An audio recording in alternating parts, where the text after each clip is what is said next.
Are you ready? Can Crushers. It don't really get no better than this the podcast that you're looking for if you're really heavy into wrestling. Hosted by the Mark. Energy that's so amazing. Gotta keep it entertaining. Rep the Can Crusher Nation. Yeah, you know what's going down in the ring. Lights out when you hit a ding ding. Knock 'em out like boom bada bing. Hold it down, you can crown me the king. Got a shout out to the Miz and Duke the Dumpster. We choke slamming everybody. Power driving, hit 'em with a face buster. Yeah, this the show you need and it ain't no need for waiting. Mark, hold it down for the Can Crusher Nation. All about wrestling and keep it entertaining. Can Crushers Wrestling Podcast. Time to break 'em, let's go. Yeah. Can Crushers. Yeah. Can Crushers. Let's go.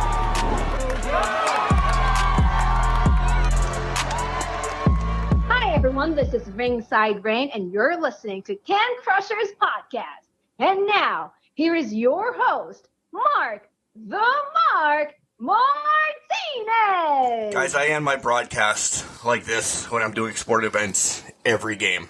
And I figured I need to start it this week because it has been a train wreck of a week for me.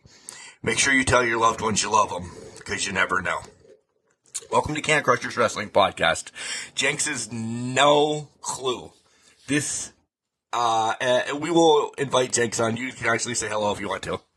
Hi, guys. I have just literally taken over this for a minute. This is being recorded probably half an hour after a major anxiety attack. It's been one of those weeks. Let me give you a little bit of backstory. Nothing in my family, but a son of a friend of a family member took his own life this week. And I didn't know that son, but I knew his dad. I worked with him when I was younger. And I didn't know until I read the son's obituary that the dad has killed himself 2 years ago. We have not been in contact in probably about 3 years. Not that we're just distant. Like I said, I worked with him and everything. So that hit home. And then I read more and I found out about that. And then today, being Friday as we're recording, Jenks, do you know that song, The Rose by Bette Midler? Yeah. Yes, I do. My mom played that for me a lot. Talking about emotional wreck. Like everything has just come 360. I'm very transparent. I've said that from day one on this podcast. Got a lot of shit going on in my life. And the only thing that is balanced right now is sitting in the studio today, and we'll get to be talking about wrestling. I will say it again, and I will probably end this show by saying it. Man, make sure you tell your loved ones you love them, because you never know. Thoughts this week were all over the place. FYI, I go see my psych on Monday. Shit just did not just. It's okay to have bad days, as long as you can bounce back. You have, I'm saying bad days. Everybody has a bad day here and there. But know not to take that step. Know not to do whatever. Make sure you have the right people in your life or the right atmosphere or something planned to go ahead and be okay with. Fuck it, 4 o'clock. I couldn't wait till 6 to do this. Like I'm sitting here and I'm looking at Lacey Evans, who I want to punch in the face, and, Deonna Purrazzo, and this is my zone. This is where I need to be for a while tonight. I need to see this son of a bitch got the greatest shirt on in the world in front of me right now. And I mean that out of love. I'll get through this and we'll chat a little bit. But guys, I know this is a weird beginning for a wrestling podcast. Do what makes you happy. If you have to lose everything in your life, materialistic and everything, and you have to live in a van down by the river, I'm trying to build myself out of this. Do it for your happiness. It's not worth dying. It's not worth putting family members more in pain, and I understand this, and we're almost getting a year. I love you, Bailey, too. She agrees. It's almost getting a year upon Kelly's boss taking his own life. It's been a rough week. It has been crazy, and as I always said for the last couple years now, I'm human, man. Shit goes into my head, and it gets stuck in there. And fucking TikTok did it to me, because then I saw the Rose video again today. I was probably on a 45-minute downward crying spiral of that effing song, which I love so much because it reminds me of my mom. But there's times that you just can't play it, and I couldn't stop it today. I had to let those emotions out, and it's okay. It's okay, because I knew I had a friendly face coming on. I knew I'm going to get yelled at here in a minute because I didn't let him know that I was starting. I just told him, I said, it's going to be a weird beginning because we're always idiots. I had to say my piece. It's okay. Know you have people. There's people, they may be distant. Jenks is 3 hours away from me. If I say, Jenks, I'm stopping the podcast right now, will you please be here by 9 o'clock? He doesn't know where the fuck Ridgeway is, but he'll find it. And I love you for that. And when I say I love you to anybody, you guys have to know it is from the bottom of my heart, because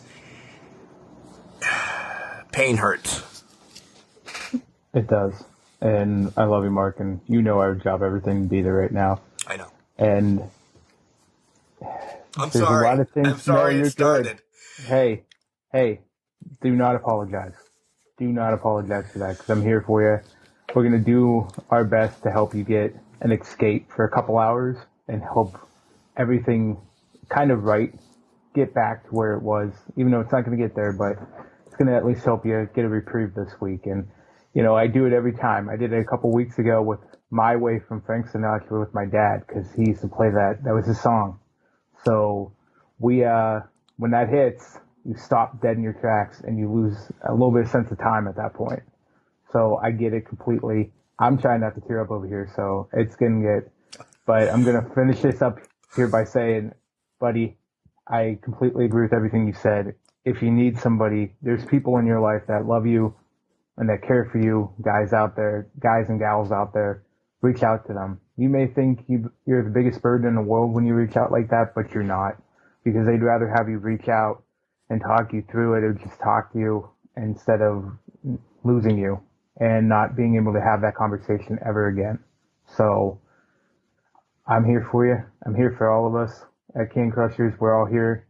And man, we have beers and drinks, so let's enjoy it. Let's enjoy it. First and foremost, again, Can Crusher Nation, thank you for this ride, for the years. Thanks for Jenks. Thanks for everything.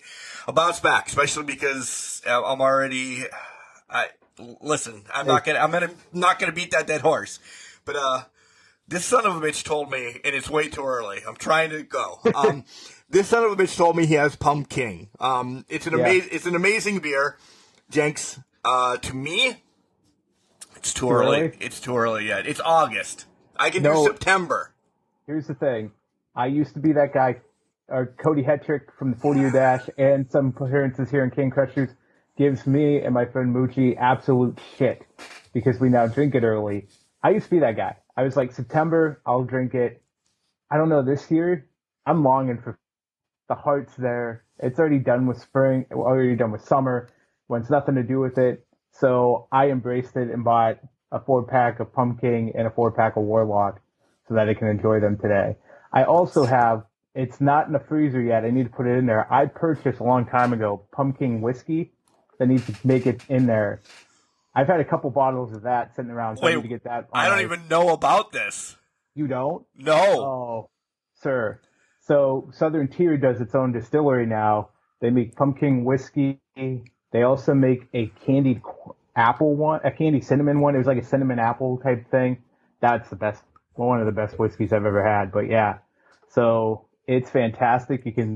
It doesn't distribute to PA. You have to get it either at Southern Tier or somewhere in New York or that right now. But yeah, I think I bought $145 worth of spirits last year, and I've been busting through it when I went up there last year. So it was it was last year. So Road trip. Are you drinking it out of a mug? A Stein? It's a so this Stein. is It's a Stein. I the apologize. Stein. It's one of my Steins from my mug club that I'm a part of up here in parts unknown. So we have a local brewery up here, so I got the mug club from it. First sip of pumpkin through the year. So Go ahead. You can have that, and then I'll. Mine's in a can because that's what we still do in Ridgeway. We drink out of cans, you bitch. I was gonna drink out of the bottle, but I'm like, you know what? Fuck it. I'm gonna put it in a Stein today. Not bad. Not a lot of spices going on here. It's mostly just it's not bad this year. Not the best batch they've had, but ooh. I have, as I open it, it's from a brewery about an hour away, 45 minutes to an hour away. It's called Log Yard in Kane, Pennsylvania. okay. A couple years now in the making. I didn't know what I wanted when I went to the beer store in the midst of all of this. So the stupid name got me. Then when I got it home and I looked, it's very light. But it's called, I remember my first beer. Right? I love that name. On it says, I remember my first beer. You should remember, I can't even read. You should remember, but do you remember your first log yard? Take a minute to think about how it tasted and where you were and how many more you had. It's a Pilsner, 4.8%.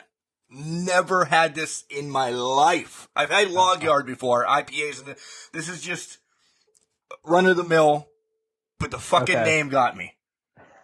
I love that name. A little bit Miller Lite. I get a little. They don't tell you what's in it. It's on the side, but I was gonna say it's a little suspicious. Well, yeah, not even that much. It's on the side. It just says if you're pregnant, don't drink it. So I'm definitely not pregnant. Well, I feel like that's the number one rule of any alcohol. I'm sure you can look up your shit on logyard.com or anything like that. Logyard, right? Yeah. I get a little bit of citrus. I get for us generic folk, I get a Miller Lite with some citrus in it. It's not bad, but yeah, this would be a pounding beer, which it's gonna happen anyway tonight. So let's go. I love pounding beers. I will say I have a pale ale. I have Sierra Nevada pale ale and a shandy in the fridge still. So I still have summer shandy in that going on. I have a couple lemonades left as well, so I hope to rock through. Yes, I know after the beginning I shouldn't be drowning my sorrows, but hey, it's my goddamn podcast. It's our podcast, so go fuck yourselves. Here, here. Here. Yeah, it's not bad. Will I buy it again? Yeah, if I'm going on a little road. And they're 12 ounces, by the way. Oh, it looked like a 16, but yeah, I guess. No, it is a 16. You're right. Oh, it's a 16. I'm an idiot. I'm a minor. So, yeah. After the dismay and everything to beginning that, how has your week gone? My week has been pretty decent for the most part. I'm trying to think. I had something happen last night, but now I can't remember what it was, so it must not be important. But for the most part... Your shirt? My shirt, good call. I got my 2 FTR shirts. The hoodie will be ordered here, I think, soon. Got Fight Like an 8-Year-Old Girl, so love this shirt. Proceeds. It was the number one seller this week on Pro Wrestling Tees from what I saw, so that was good. I got the Living Legends shirt. I could not pass that one up. I don't want to get a 7-star shirt because I feel like it'll be 8 stars at some point this year, so I feel like it's going to get outdated pretty quick, so I'm going to back off that one. But new shirts, and I'm meeting some more of the girlfriend's family this weekend, so we're going to be doing that. I think it's Sunday now, so it was Saturday, now it's going to be Sunday, so we're going to be doing that this weekend, and yeah, that's kind of where my week's been. Nothing too crazy. We're going to get definitely going to get some security cameras up at my mom's house. She's been having issues. Well, weird issues came up this past week, so we need to put some cameras up. So that'll be my week. People or skunks? More people. Suspicious questions being asked. Bookins. Yeah, bookins, yeah. So that's where we're at. How about you? I know you talked about it a little bit, but how about your week? Rough, but a subpar week. I can't say any more than I can't say par, but a subpar week of just thoughts and everything. Yeah. Looking forward to today as you guys are listening to this. I know you have Tickety Talk. Yeah, I got Tickety Talk. My buddy bought, I don't know if you've seen them because I know everybody's TikTok is different, but he bought some of those Pop Darts. Did you see I have seen those, yeah. Yeah. So, some beers and some Pop-Tarts, darts, or what, yeah. Pop-Tarts. Maybe both. Yeah, both. That'll be good mix. Are going to go on tomorrow. All right. He said he's 3-0 already. He's beaten his 4-year-old daughter, his 10-year-old son, and his wife. No disrespect to his wife, but so he's like, I'm looking for some competition. So he went home after work tonight to continue to play. So he must think I'm fucking Nolan Ryan or something. I don't know. Not that Nolan Ryan and darts go together, but now I'm just imagining you have this case of Pop Darts just in your house, just ready to get brushed off. Clear that dust off, pull it out of mothballs, and get it out and ready to go. I only saw these about 2 weeks ago after he told me what they are, and I'm like, all right. I'm like, oh, they look pretty cool. He's like, yeah, horseshoe or cornhole or beanbag rules, but it's darts. Now, I will tell you, back in the day, I have 3 cricket championships underneath my belt when I played darts. So okay, but it's you have to get the lob. You got to get the lock and get it stick down. It's not just a fucking bullseye. So yeah, unless I tell him, hey, let's put the board straight up and down, I will crush him. But I need details on this, how this goes down, because right now in my mind, since you said he beat his children and his wife, he's 1-0. In my mind, I feel like the kids are more. Yep, are exhibition games. Yeah, they're exhibition games. You're testing it out. The wife, I'll buy for a 1-0 mark. So he's got 1 win under his belt. Yeah. So we'll find out tomorrow. I don't know, or today, as you guys are listening to it. Yeah. So be prepared for that story next week. I can't wait to hear that story. This did remind me. I am still building the cornhole boards and getting all the beer stickers I want around the outsides of them. So I'm working on the sides now, so hopefully I'll have the designs up and ready to go. You are throwing epoxy on that then, right? Yeah, so I'm going to do a clear coat of Mod Podge on the stickers on the side. On the top, it's going to be like an epoxy or polyurethane my brother-in-law used on his. So I still have to figure out the design for the top, but I feel like that's going to be pretty easy to figure out once I kind of get that. I'm not going to do a sticker or anything on top. It's going to be a paint job.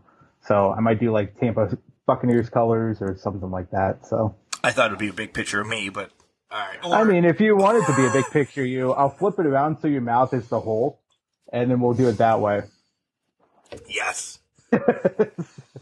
Yes, let's do that.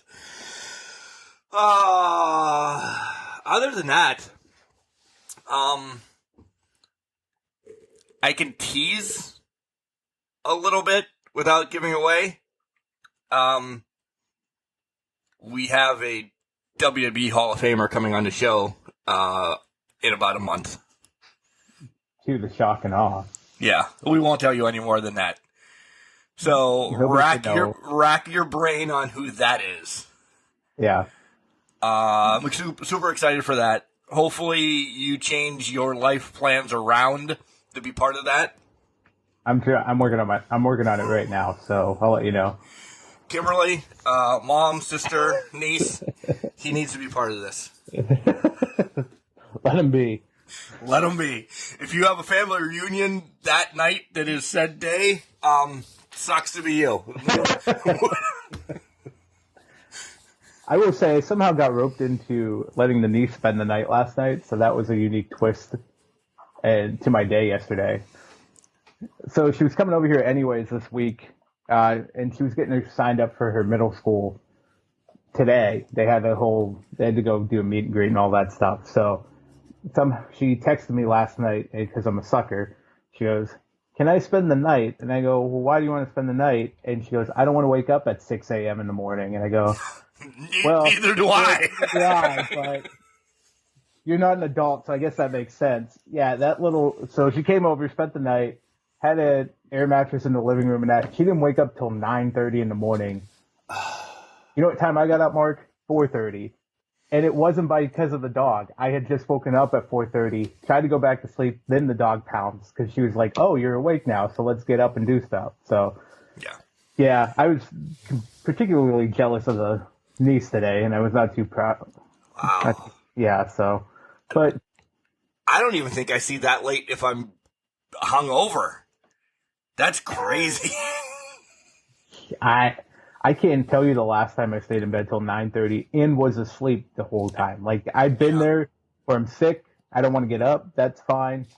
But no. Different story. Exactly. I've never slept in that late. So this girl can sleep apparently through everything because I was banging shit too. Not on purpose, but I was just banging shit around and slept right through it. Slept like a freaking log. So more power to her. Did she go out after you guys went to bed last night? And like the cornerstone or something? Apparently. I took everything away. She went to bed at 10. She went to bed before I did. Still slept till 9:30 in the morning. Wow. Yeah, I don't know. 12 hours of sleep. Good for her. You champ. Exactly. I'm jealous, but... Another thing, just to rewind real quick, Drinks 2, who I wrote my senior broadcasting thesis about, Vince Scully, passed away. Yeah. That kind of started the week, off on the wrong track for me. I'm like, man.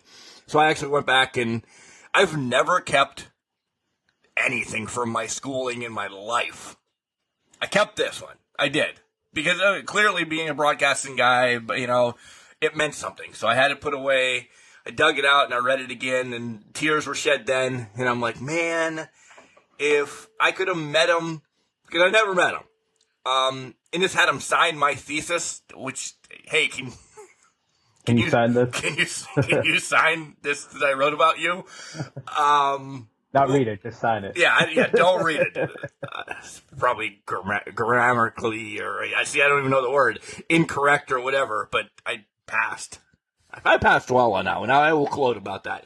But, all that and everything, so that sucked. Overall, though, bounce back.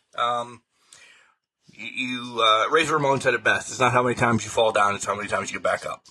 Exactly. So, I'm climbing. Wrestling hot takes for the week, Jenks.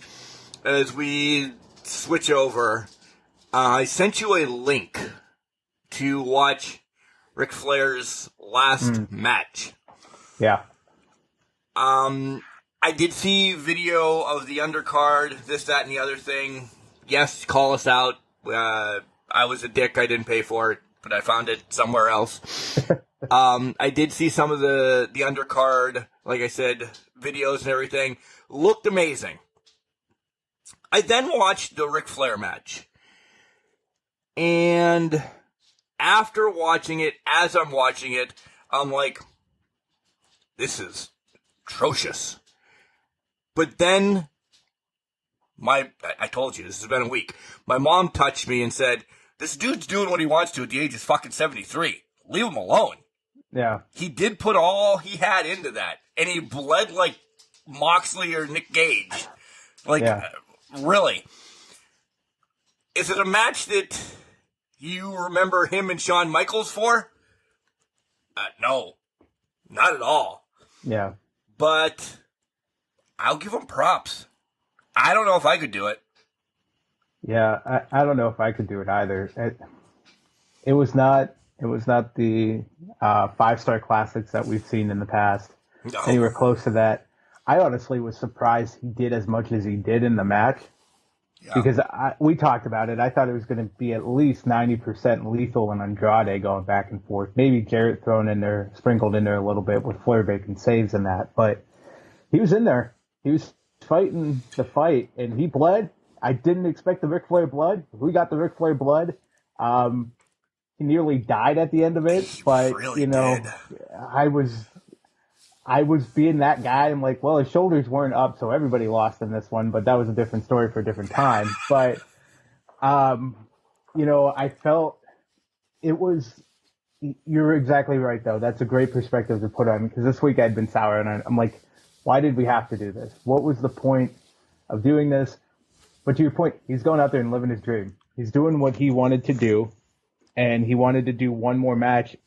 From what happened in TNA, I think he wanted to go out on his own terms, and he had the perfect tag partner with it, with his son-in-law. So he took advantage of it, and, I think it was Ric Flair's last ride. It was what it was. I don't think he'll be taking suplexes ever again or anything of that nature, but I give him props. I'll give him props for being 70 and 73 and doing that. He did all his shtick except the turnbuckle flip over and everything. I mean, he did everything else. I didn't think we were going to get the front face bump. I didn't think we were going to get this, that, or... Again, for 73, I'll give him props, and I'll say a couple days later, a week later, it was impressive. Like you said, he went out on his own. He did what he wanted to do. Yep. Did it. He found a way to do it. Because I guarantee you there's people in his ear saying for 10, 15 years, well, whenever the last TNA match was, don't you ever do that again. Don't you even think about it. You're not going to get anywhere close to it. Every time he had that itch, he tried. Somebody backed him down. But now he's got a son-in-law, trained professional wrestler, a fantastic one at that. Yep. You can do a tag match. Jay Lethal, I think, was a perfect opponent going back to TNA that hilarious, iconic promo between the two of them, back and forth. The woo-off. Yeah. The woo-off, the shoes flying, everything. Space Mountain living again. It made sense. Everybody made sense to it, and to a point. And I still don't know how Jeff Jarrett walked into this one. Nashville. Lucked into any of it. It was Nashville I don't know again. what he did. I don't know what deal he signed with a devil. But he did it. He coming down the ramp. It was heel 101 Jarrett, but it's not about Jarrett right now. It's about Ric Flair and what he did in that ring. So I think he had probably the best match he could with the participants he wanted in it. It made sense. Despite the goofy promo beat up in the parking lot that I thought was a little odd and a little off, but and he did it in front of a lot of legendary figures. I mean, you had Undertaker, you had Mick Foley. I didn't know Bret Hart was there. Not until the last second. Everybody else, yeah. Everybody else, Paige was a part. Paige, DDP. Diamond Cutter, DDP, sorry. Yeah, hit the Diamond Cutter on Cardona earlier in the card, so he was there. McCool and her kid, and Undertaker's kid too, yeah. Yeah. But he did it in front of his close friends and those that he really wanted to do it in front of his peers and that. So, props to Ric Flair. He did his final match. He did what he needed to do, and big props to him. When tickets went on sale, I think they sold out in like less than an hour. Yeah. And then the buy rates just trickled through. I don't know if it was Thursday or Friday, but for an independent show, it was one of the top 5. I don't know. I want to say it was 2, but I don't want to say 2 because I don't recall it real quick because of everything that went on. But top 5. It was definitely it was top 5. They're classifying it as indie show on pay-per-view or whatever. So we're talking about close to $500,000. I think that's crazy. It's unbelievable. I bet you they could have packed a bigger venue than the auditorium, but again, that all has history. Yep. But honestly, I was shocked that it ended up in Nashville. I thought maybe Charlotte would have always been, or Greensboro. Yeah, would have been his last match. But hey, he did it. So props to Flair. Yeah, I mean, get it where you can. The auditorium, the history was there, everything lined up, and Honestly, it kind of made sense that they did it the weekend of SummerSlam in the same city. It's almost like every indie show you see around WrestleMania, they're in Dallas. Yeah. You just go. So it made perfect sense. You know, the opportunity was there, so why not go for it? So let me pitch this to you again. Last week we didn't tell everybody, but it was announced that WWE is in Philadelphia for WrestleMania 40. You know how I feel about pay-per-views and being at them. Like big pay-per-views. I don't care anymore. Right. I at least want to go to Philadelphia for Thursday, Friday, Saturday.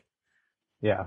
For the indie shows and then access our ass back home to watch, WrestleMania 1 and 2. I don't know. We got 2 years to think about this, but at some aspect during that week, because it's a week-long adventure, and Philly only being, for me, about 6 hours, 9 for you, roughly? Yeah, about give or take. Yeah, give or take. Yeah. Something like that, yeah. Pee breaks and everything. Yeah.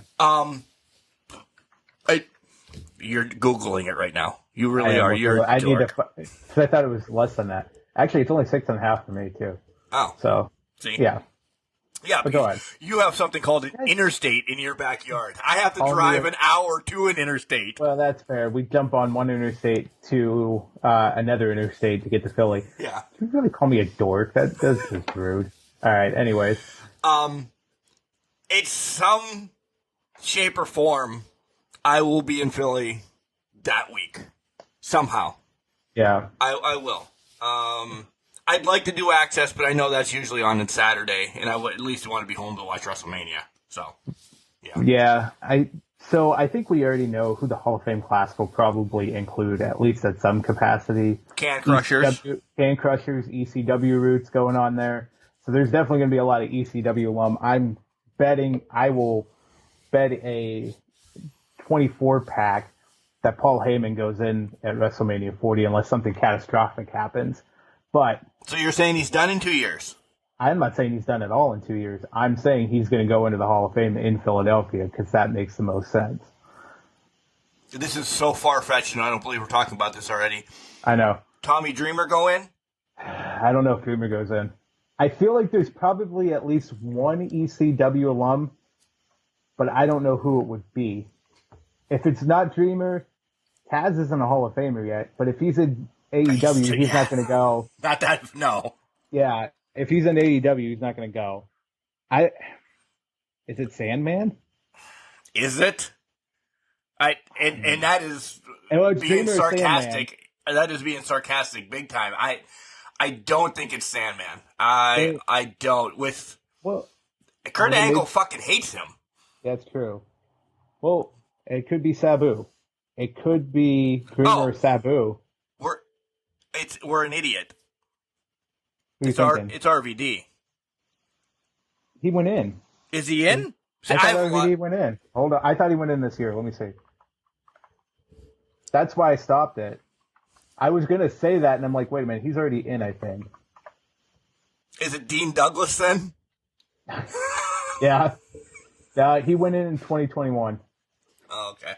Yeah. So, that would have been the no-brainer pick at that point. Would have been RVD. Right. Yeah. I mean, there's others. I'm just going to throw a name. You're not going to get Little Guido. You're not going to get New Jack. You're not going to get... Oh, you're definitely not getting New Jack. Supernova, Francine. Super Crazy. Mikey Whipwreck. Yeah, I mean, there's just names that you're not going to get. I would think it has to be somebody from the crossover. Yeah. And I think Dreamer at least had a presence more than anybody else WWE ECW wise. Well, it could be Dreamer, and they could put in Rhino at some capacity because they do have a good working relationship with Rhino. He worked with the company recently. So, not that recently. Is Rhino really a Hall of Famer? I mean, I don't know. You know what? He was the first SmackDown Tag Team Champion. So there you go. We're good. But that's they're not going to put. You can only be a first one time. Yeah, exactly. So Heath Slater goes in too, right? Heath Slater goes in. But anyways, we digressed off what my main point was. I kind of want, this was one of my 40 goals. It's there. I feel like if I don't go to at least night one of WrestleMania, I completely agree with you with pay-per-views, except for 2014, Royal Rumble in Pittsburgh, Cody Hetrick. You know exactly what I'm talking about. Just forgetting me and leaving me behind in parts unknown Pennsylvania. But when we get, I feel like it's there. The Mecca, the grandfather of them all. I would want to go to at least night one, then come back for night two. I agree with you with pay-per-views and that, but man, that if I'm there, I gotta do it. Even if it's nosebleed, and even if I can't see a fucking thing in the stadium, and I'm cold as shit, and then it's raining. And you're watching a Jumbotron? And I'm watching a Jumbotron. I was at fucking WrestleMania. So. I agree. Just to, I don't have the 40 bucket. I do want to start something, though. Now, let me digress here in a minute. I agree. I do need to cross it off and say, again, I would go to WrestleMania. I would go to Backlash. I would go to these pay-per-views just because they're essentially hometownish. They could have Royal Rumble in parts unknown. I will not go to a Royal Rumble pay-per-view. You won't go to a Rumble? No. Why? Too much happens. It's my favorite one. You guys have all heard this for years. Yeah. It's my favorite one. Shit happens there that I know you can see it on the big screen, but then if I'm just watching that on the big screen, why am I watching I have a shorter line to my bathroom. My beers are cheaper. This, that, and the others. I will never in my life, unless I'm working for the company, go to a Royal Rumble pay-per-view.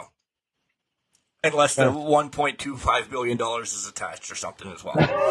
But that's fair. If I have to pay for a ticket to go to a Rumble, and I know I'm kind of backing more and more out of this, but yeah, if it's just Mark going to a Royal Rumble, I like my studio to watch Royal Rumble. Yeah, I mean, I can't argue with that. The Royal Rumble, yeah, nothing beats being home, watching Rumble, flipping out. Yeah. Yeah. I think back in 2014, I was a younger lad back then. I definitely wanted to go. I would have went. Yeah, if Cody would have contacted me. But yeah, no. You know, he just had to have it all to himself, and that's fine. And that's perfectly fine, Cody Hetrick. You can have that to yourself. But I hope you had a miserable time. I'm pretty sure he got pretty shit-faced during that whole time. Good for him. I think if I remember, and he can correct me in text message after this when he hears it, I think they pre-gamed in the middle of Pittsburgh, in the middle of January. So you can imagine how fucking cold that is, out in the parking lot. So props. I probably wouldn't, props to him. I probably wouldn't want to freeze my ass off. I also have extra insulation. So you and me both. You and me both. You guys have a podcast. It's called the 40-Year Dash. It's about your 40 goals that you want to do. Your goals, essentially, because they change every so often. But you have goals that you want to complete by the time you're at the age of 40. Yeah. I'm adding right now, actually. I'm 45, right? 77. Yeah, I'm 45. 45. I think I am going to do the month and a half before my 46th birthday. I'm going to attempt to do 46 things, one a day. Okay. From figure out the math. Birthday March 15th, figure that out. 46 days before then, I want to do something a day. So I have, I don't know, again, rough math. I have about 4 months to come up with this list before I have to take action. You guys have done some of that. The spark of what's going on this week has done some of that.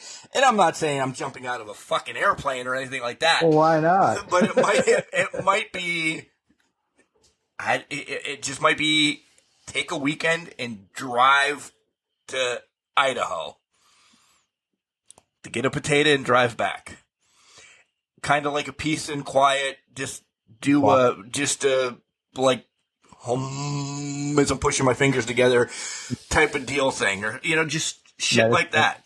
Yeah. Grab the son, and if he wants to go to, again, this is all has to happen each goal. I mean, I could be on the road and complete goals as well, but if the son wants to go to Marietta, Georgia, now I'm going to Idaho and Marietta, Georgia in 46 days. So those aren't happening, but you understand what I'm saying. Yep, I get it. That'd be awesome to do that. Just count it down like that. Say, and it can be even small things. Small things you ever wanted to do to get there and have big bangs on the weekend. Right. Cut your grass. Cut in the middle of fucking February. Cut your fucking grass. You can see the ground, but I mean, it makes sense, and that's kind of where we were at. Was like, let's do 40 things and get them done. So I feel like we accomplished something. Yeah. By the time we turn 40, and not just we're just a slave to the grind at that point. Walk a cat. So is one of walk them. a cat. Walk a fucking cat. I wanted to say real quick, Mark, we've got the biggest piece of news this week. But I was saving it. I knew you'd bring it up. Go ahead. No, wait. No, which news do you think I was talking about? I'm talking personal-wise. Oh. Yeah. It has begun, ladies and gentlemen. K-Fab is alive and well and lives rent-free in my girlfriend's head. So, I honestly, I didn't have anything. I didn't know what you were talking about. But... Wednesday afternoon, I got a text that reads, and quote, I just read online Ronda Rousey got suspended. Did you see the match she got in trouble for? To say this warmed my heart. You sent Cody and I a text prior to you replying to her, didn't you? I did. As soon as I received that, I screenshotted it and sent it to Cody and Mark saying, I just got this text. I feel she's hooked now. And she bit in hook, line, and sinker. I answered back and I said, yeah, it was really crazy. It was after the match. She attacked everyone. She attacked her opponent and then she attacked the ref. And she's like, oh my God, I can't believe she would do that. And I'm like, yeah, it was crazy. So we are hook, line, and sinker in K-Fab Ocean. And it's wonderful. Did she go on to read? And I'm not speaking ill of you, Kimberly, if you do end up listening to this. Did she go on to read that it's a story then? And I can say that because I know she's probably not going to listen. But So here's the thing. I think she caught it because I saw it pop up on my Facebook. Unlike I think when you guys mentioned it, TMZ it was like would TMZ, cover something. Yeah. It was like TMZ or People. So I feel like it popped up on her Facebook feed or some sort of internet news browser that said it without giving the context of it. This is a story. So no, all she knows is that Ronda's been indefinitely suspended because she's attacked the referee. Yeah. Yeah, so because she's not following Ringside, and shout out to all these guys, Ringside News or SAP or Alvarez or Lagana or none of those guys. Yeah, none. No. She has no idea those people exist right now. Right. We are the epicenter of wrestling for her. Exactly. Which might be scary in its own right for that, but yeah. So nice. It's fantastic. So we might end up watching that this weekend. We'll see what happens. Just so. Oh, you're going to show her the match? I feel like I should show her the match. I did send her the Brock and Roman tractor lifting the ring without context on Sunday morning. She's like, what the fuck are you watching? And I go, this is what happened on wrestling last night that we could have watched. And she just died laughing. She's like, are you kidding me? I'm like, yeah. A ring got flipped, so. Are you going to try? We're going to get to Raw and Dynamite. Folks, Don't forget we record on Friday nights now, so SmackDown and Rampage come first next week. We'll get there, get used to our new setup. We drink now, heavily. So get used to it. Are you going to get her to watch All Out? I would love to. I believe it does. It falls over Labor Day weekend, so I think I pull it off. Yeah, it's a Sunday. Sons of bitches. Here's the problem. I have to do it at her place because she's not staying at mine.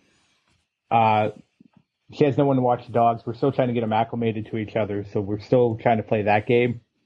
But if she was staying at mine, I'd be able to buy it, and she really wouldn't have a choice. So I kind of have to butter up a little bit or just watch it by myself Sunday night. So we'll see what happens with that. All right, folks, so we're going to start a GoFundMe to send to Kimberly's mom and dad or her house so we can get this pay-per-view for Jenks, so we can have somebody come on and talk. I need this. I feel like, to be honest. You don't need this. Well, no. She needs this. She does need this. I felt like the past couple weeks on AEW, she could get very acclimated with the product and enjoy it a lot more than what she's seeing in WWE. I mean, I think she'd be drawn to a lot of things going on. So I think it's a possibility.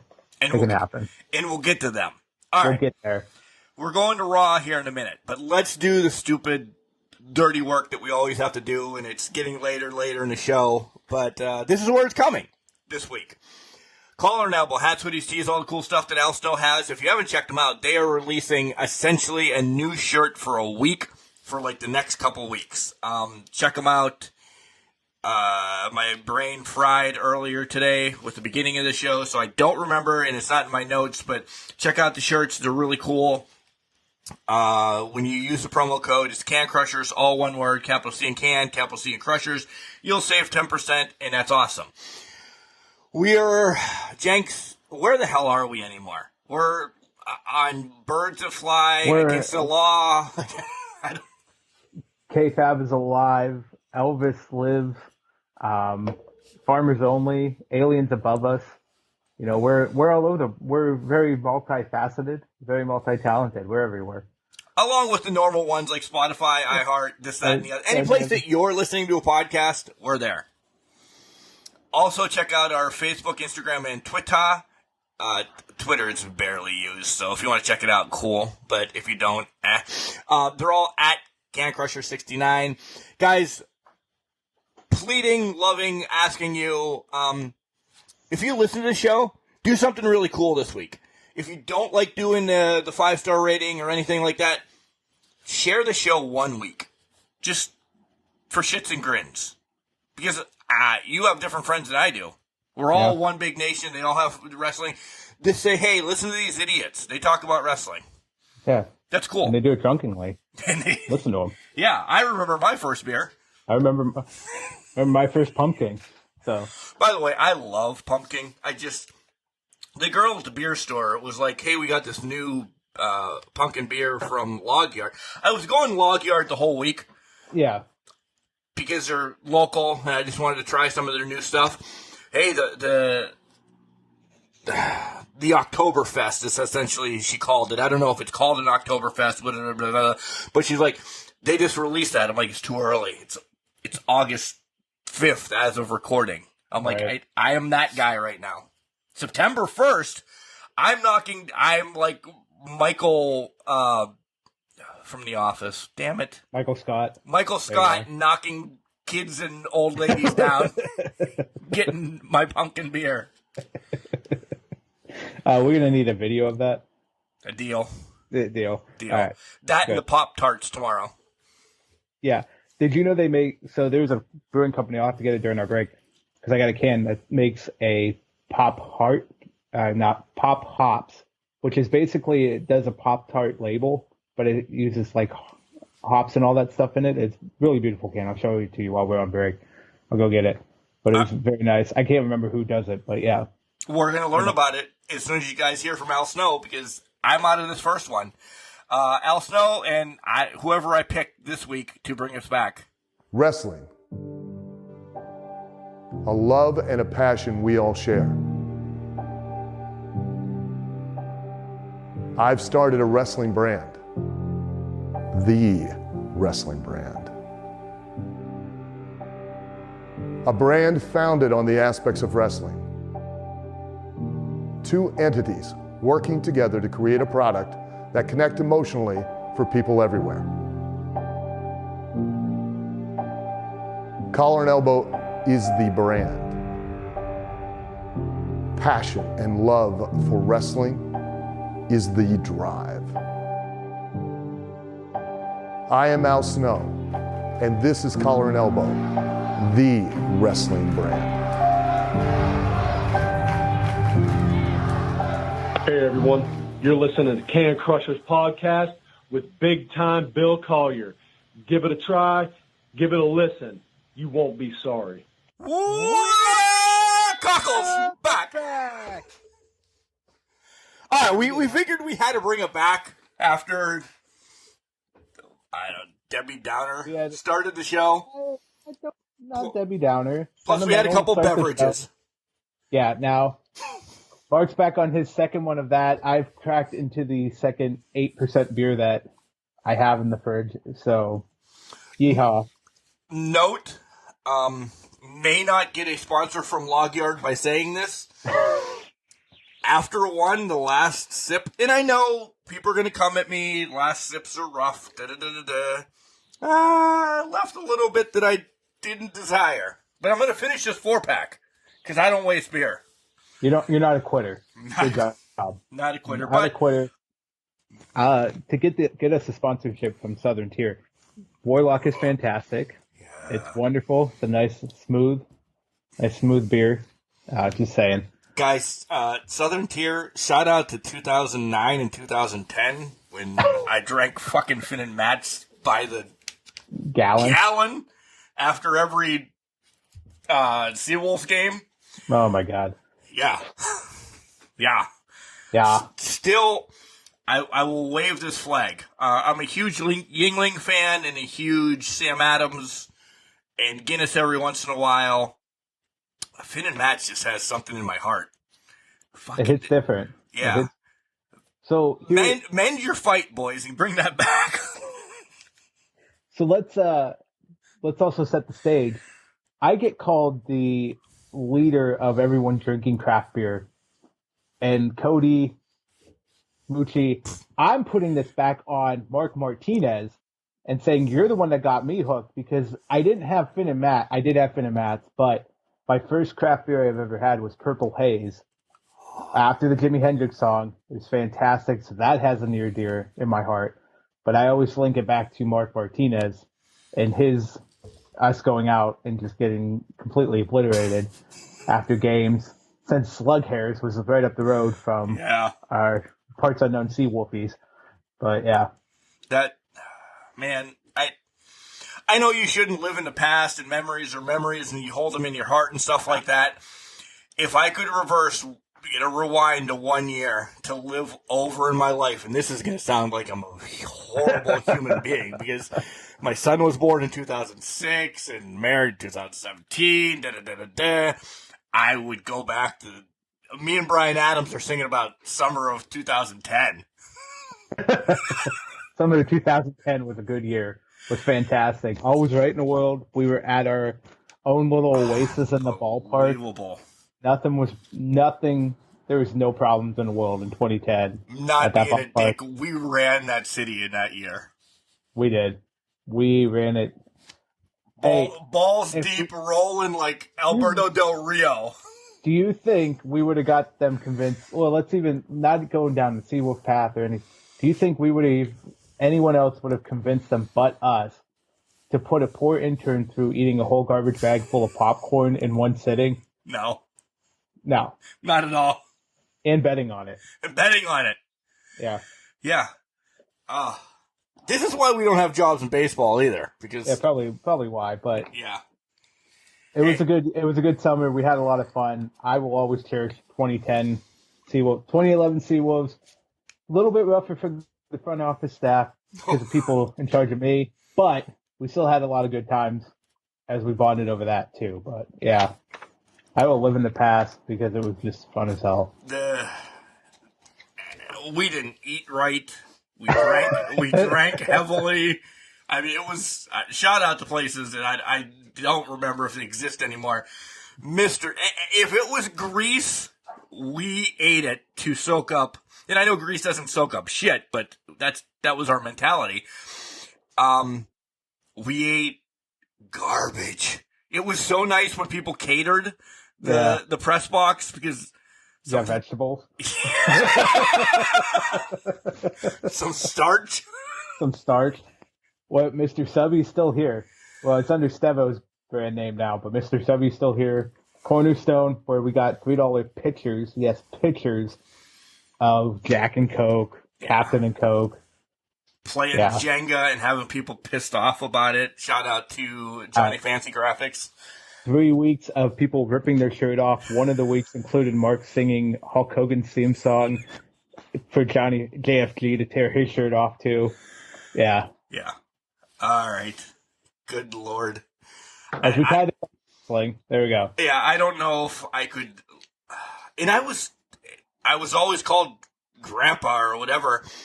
And it's 12 years ago. I would die if I would do 1 week of that again. I could do a weekend. I know I could, because I have recently. But if it was the weekend, the 10-day road trips, I'll put it this way. We'll get back to wrestling. It's a moot point on wrestling this week. It's love and alcohol. 10-day road trips were horrendous. I'm not saying you guys didn't have anything to do because we're too different. You know, I'm communications, you're operations. Right. I had to do game notes and send them back to Trenton or Bowie or wherever. So, yeah, I was up early. And we were all in office playing fucking Sporkle. Bubble popper. Yeah, as long as I had game notes sent back by noon, I was okay.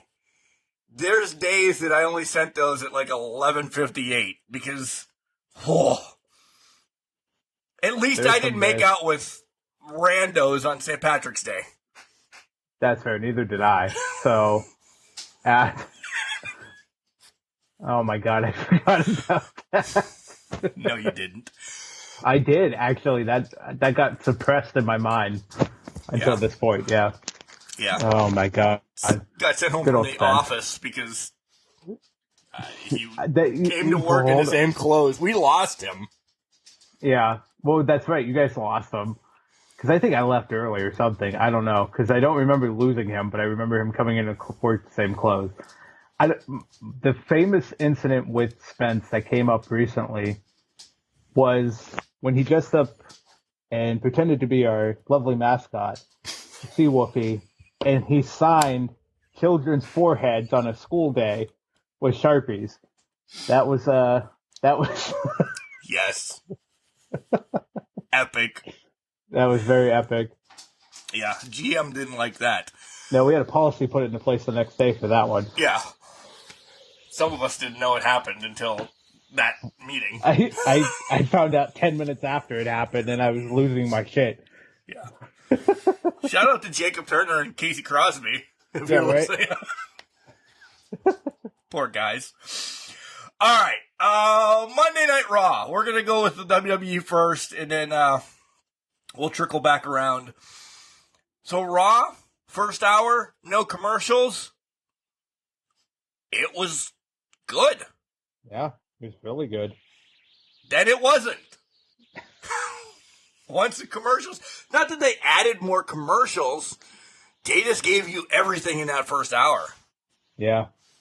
They gave us a lot. I mean, we got the triple threat match with AJ, Mustafa Ali, The Miz, with that spectacular ending to it, by the way. I cannot stress this enough. I've been flipping over it and watching the clip for days of the 450 into the Styles Clash. But then you got Rollins and Ford. We didn't get the heel turn that we thought we would get. No. But we got Rollins and Ford. I guess Ford turned on him a little bit by throwing the microphone at him during paper, rock, scissors, but we won't go there. But wait, did you just call it paper, rock, scissors? Paper, rock, scissors. Isn't it rock, paper, scissors? We call it rock, paper, scissors. It's probably rock, paper, scissors, but I said paper, rock, scissors because that's the way my mind aligned them. 8.0 to 4.2. So, yeah. Listen, this isn't 2.0 over here, okay?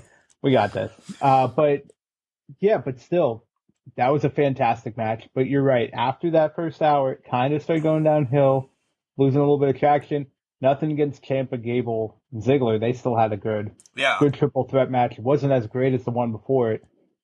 But, yeah, it kind of went downhill after that because you kind of knew what was going to happen. Except for the AJ Ciampa match, you knew what was going to happen for the majority of Raw.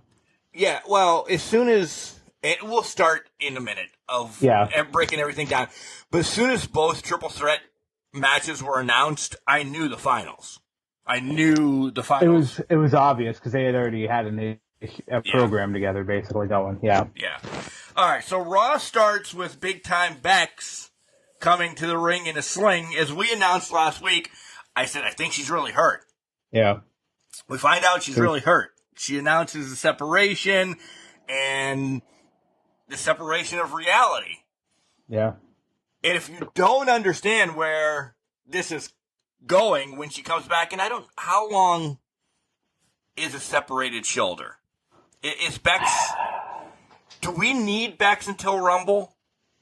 I don't think we do, to be honest. I agree with you. It hurts me to say that, but I don't think we do because what's been hinted at is something we've wanted for a long time, I think. At least I have. And this could lead to something that we've suspected down the line. Oh, yeah. Right. The man's coming back, and the man's going to go after Ronda Rousey. The title's going to go by the time Rumble comes around and or WrestleMania. Ronda's going to have the title. She's not suspended 8 months. No, there's no way. Right. So that's going to happen. What did you bet earlier? I will bet one of these beers. I will keep the last. I think I bet a 24. I bet a case. Okay. Yeah. You'll lose on this bet, but I will still bet the last beer that I have in the fridge if I remember my first beer. Or I'll just buy you one. If I lose that bet, I'm fine with that, by the way. It's going to be Bex and Ronda at WrestleMania. Yeah. There's no way around it. Yeah. As the man. Yep. With her getting a title back. Yeah. So there. Boom. Done. Mania's done. Yeah. Done. Who's going to have the Raw? We'll stay with Bex. I liked all of this. I got your back. I'll see you. She said to Bianca, we'll set this shit up later. These are all words that Bianca and Bex didn't say, but we're putting it in the Can Crusher terms so you can understand it. Then we get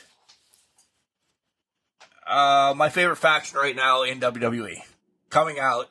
Hey, yeah. I apparently Control is what we're calling them. I don't know if I like the name, but Control's been hinted a lot. This, that, and the other. Wow, it's Team Bayley. Yeah. Who's losing it? Who's winning? Is Bayley getting it? I feel like Bayley has to get it because I feel like Dakota and Io, they're well known, but they're not Bayley known. Yeah. I think Bayley gets it. This is a year in the coming. It's burning just for Bayley to dethrone Bianca. Let's put it that way. Go ahead. You can say what you want, but I see wouldn't it being... be mad though if it's Dakota. I'll get haters. Not for me. By me saying I don't think Io is there yet. Hey, she's amazing. Don't get me wrong. She's the night flyer or whatever, that sky princess. Yes, she's amazing. I may want a quick swap first with Dakota getting it. I don't know, at whatever pay-per-view or streaming live event. And then the next one, she loses it back. And then Bayley's like, I'm effing done with all of this. It's my turn. Like, this could carry us to the pay-per-view before Rumble. Yeah. It could. I think, in my mind, I would not hate if Dakota got it. I think Io would be a shock and a kick in the stomach. But it just, to me, feels like it's a Bayley. It's Bayley at this point. I agree. But no, I do agree with you though. If Dakota gets it, rock on, let's do it. I just don't see him flipping the title twice as a transitional, unless they really want to go for that shock value. And I think that's more of a shot than it is a shock value in sense, because you release Dakota Kai at the beginning of this year, Trips brings her back and just gives her the women's title for even if it's 2 weeks. That's a shot. I'm sorry. There's nothing around that that's telling me that's not a shot at what happened. You guys fucked up, basically, is what they're saying, which I agree with 100%. I want to stick and stay here for a minute since you brought up Trips. Yeah. He's separating himself from Vince 100%. Oh, yeah. And I'm going to be devil's advocate, as I always am. Does this, and we'll never know this, will this cause a rift, do you think, between him and Vince? Saying, hey, you fucked up by Dakota, you fucked up, because we also have a question you have to answer. And we'll get to Cody's question right after we cover Raw. Sorry we didn't start the show with it like we said we were going to, but shit happens. Right. These are all, like Triple H is taking shots at Vince. Yeah. Michael Cole's taking shots at Vince. Is this going to cause, I'm not saying a divorce, but Thanksgiving, are they cutting the gobbledygooker up together and eating it? It's not willingly, but at the same time, I feel like they've been doing this for years. They've been arguing about Dakota Kai, Io, anybody under the godforsaken, anybody that's been released, they've been arguing about for years upon years. So to me, this is more of Triple H saying, to your point, I'm in charge now, and I'm definitely taking back and putting into place what I thought would be our future and what I thought would be the success for WWE. Yeah.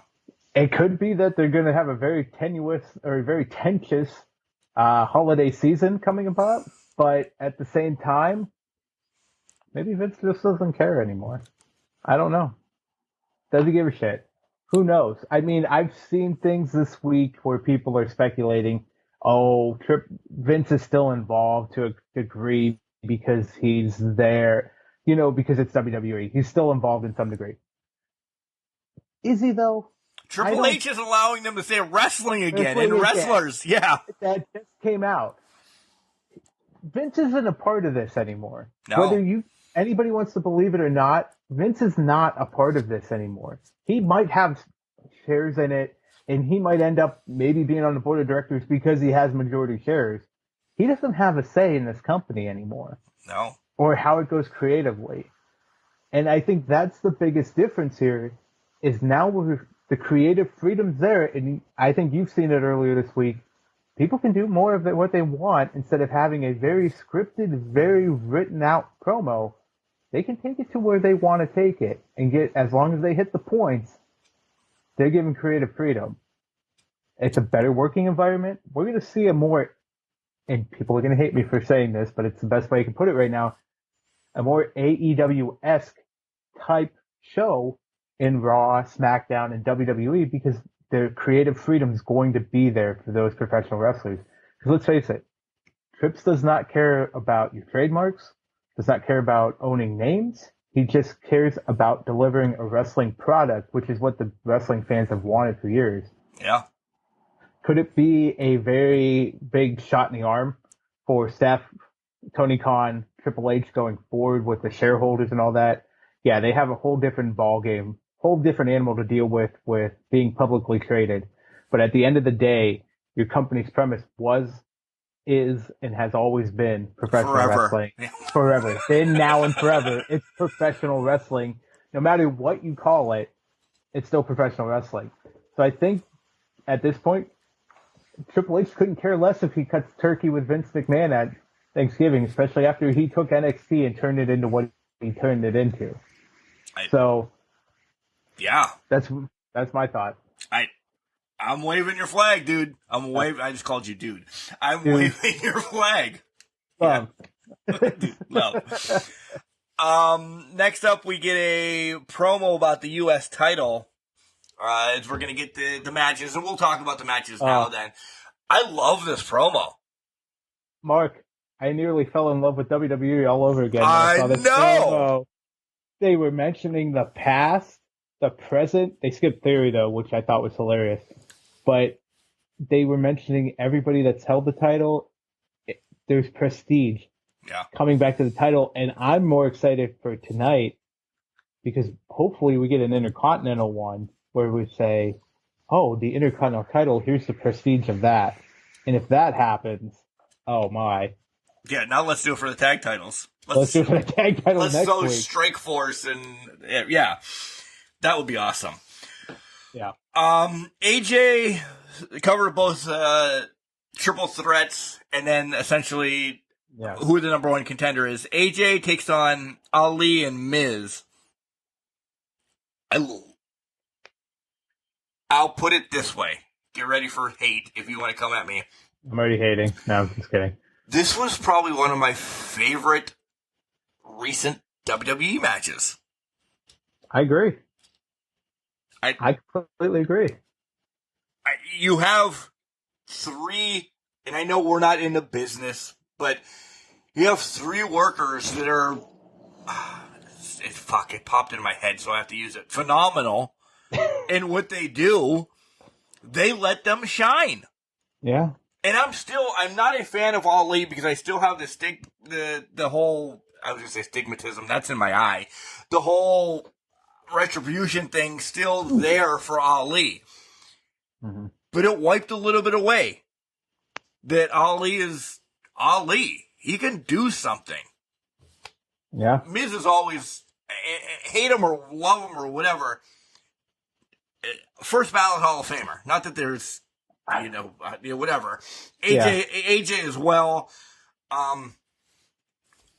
This was a good fucking match. It is. And you're someone that doesn't like triple threats, right? Exactly. And this was a very good match. And honestly, if you have hate towards Miz right now, I don't know why you still have hate towards Miz. I feel like you need to reevaluate things because your life. Reevaluate everything because the Miz is a talented performer. Whether you like it or not, he can put on some stellar matches. And he held his own with two athletically gifted. I'm not saying he's not, but he doesn't fly around or do what AJ Styles and that's not his shtick. And Ali do. It's not a shtick. His stick is to be a pain in your ass, and that's what he does the best. He's a heel and he's a pain in your ass, so he does that well.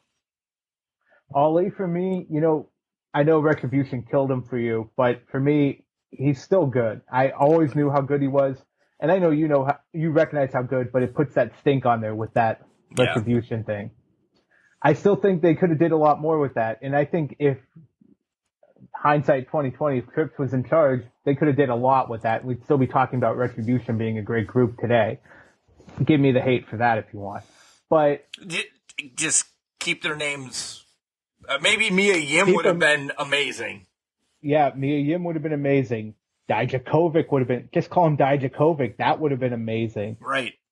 I can't. It wasn't Madden. Was Mace? Is he Dio Madden? Yeah. Was that what it was? Maybe change his name because he can't be after John Madden. Right. But we'll talk about that. But again, this was three talented workers putting on an engaging match, and everybody was in the ring at the same time for the most part throughout this match. It wasn't like somebody was taking a nap on the outside. Exactly. No, everybody was participating. They were involved.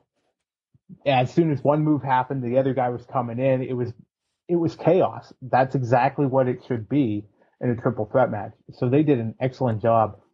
And this being the first match to kick off the new era set the line of saying this is exactly what to expect as we go forward. And I loved it. Fast forward to the next match, you get Ziggler, Ciampa, and Gable. Writing was on the wall, as we said. Yeah. I just wanted to know how they were going to get there. I will always wave Kent State and Jason Vaughn, so I like Ziggler just because of that. No, I always love Ziggler, even when he was in the Spirit Squad. But I knew it was going to be Ciampa's win. I just hope Ziggler I think he's got other things with Theory going forward. I don't know if Theory is going to be the one to cash that in anymore. That's interesting. Now, who do you think it would be, though? Ziggler. You think it's Ziggler? I think that at some point something, yeah. So they're going to pull. There's money in Ziggler. There's money in Austin as well. I agree. I mean, he's there. He's got a longer shelf life though than Ziggler at this point. There's always been money in Ziggler. Yeah. They just never utilized them. And I point directly back, I think it was 2013 when he cashed in Money in the Bank.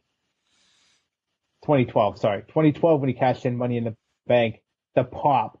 Everybody bought into Ziggler. But because he got injured right after that, and it was a concussion, they completely shut it down, and that was it for Ziggler. From then, for the last 8 years, he's been hovering. The biggest highlight he's had were two highlights. You could call the Intercontinental title championship match with Miz. That series was good entertainment. And when he won the Survivor Series match in 2014, those were his two big moments. Outside of that, there's been nothing for Ziggler. So they've completely missed what Ziggler is and how he can be. So I would agree with you. I'd love to see that run. Is it a long run? Is it just a quick short? But then again, you're getting into the gray area of where we saw Miz take it off of Otis, which we knew it had to come off of Otis back in 2020. About 2 years removed from it.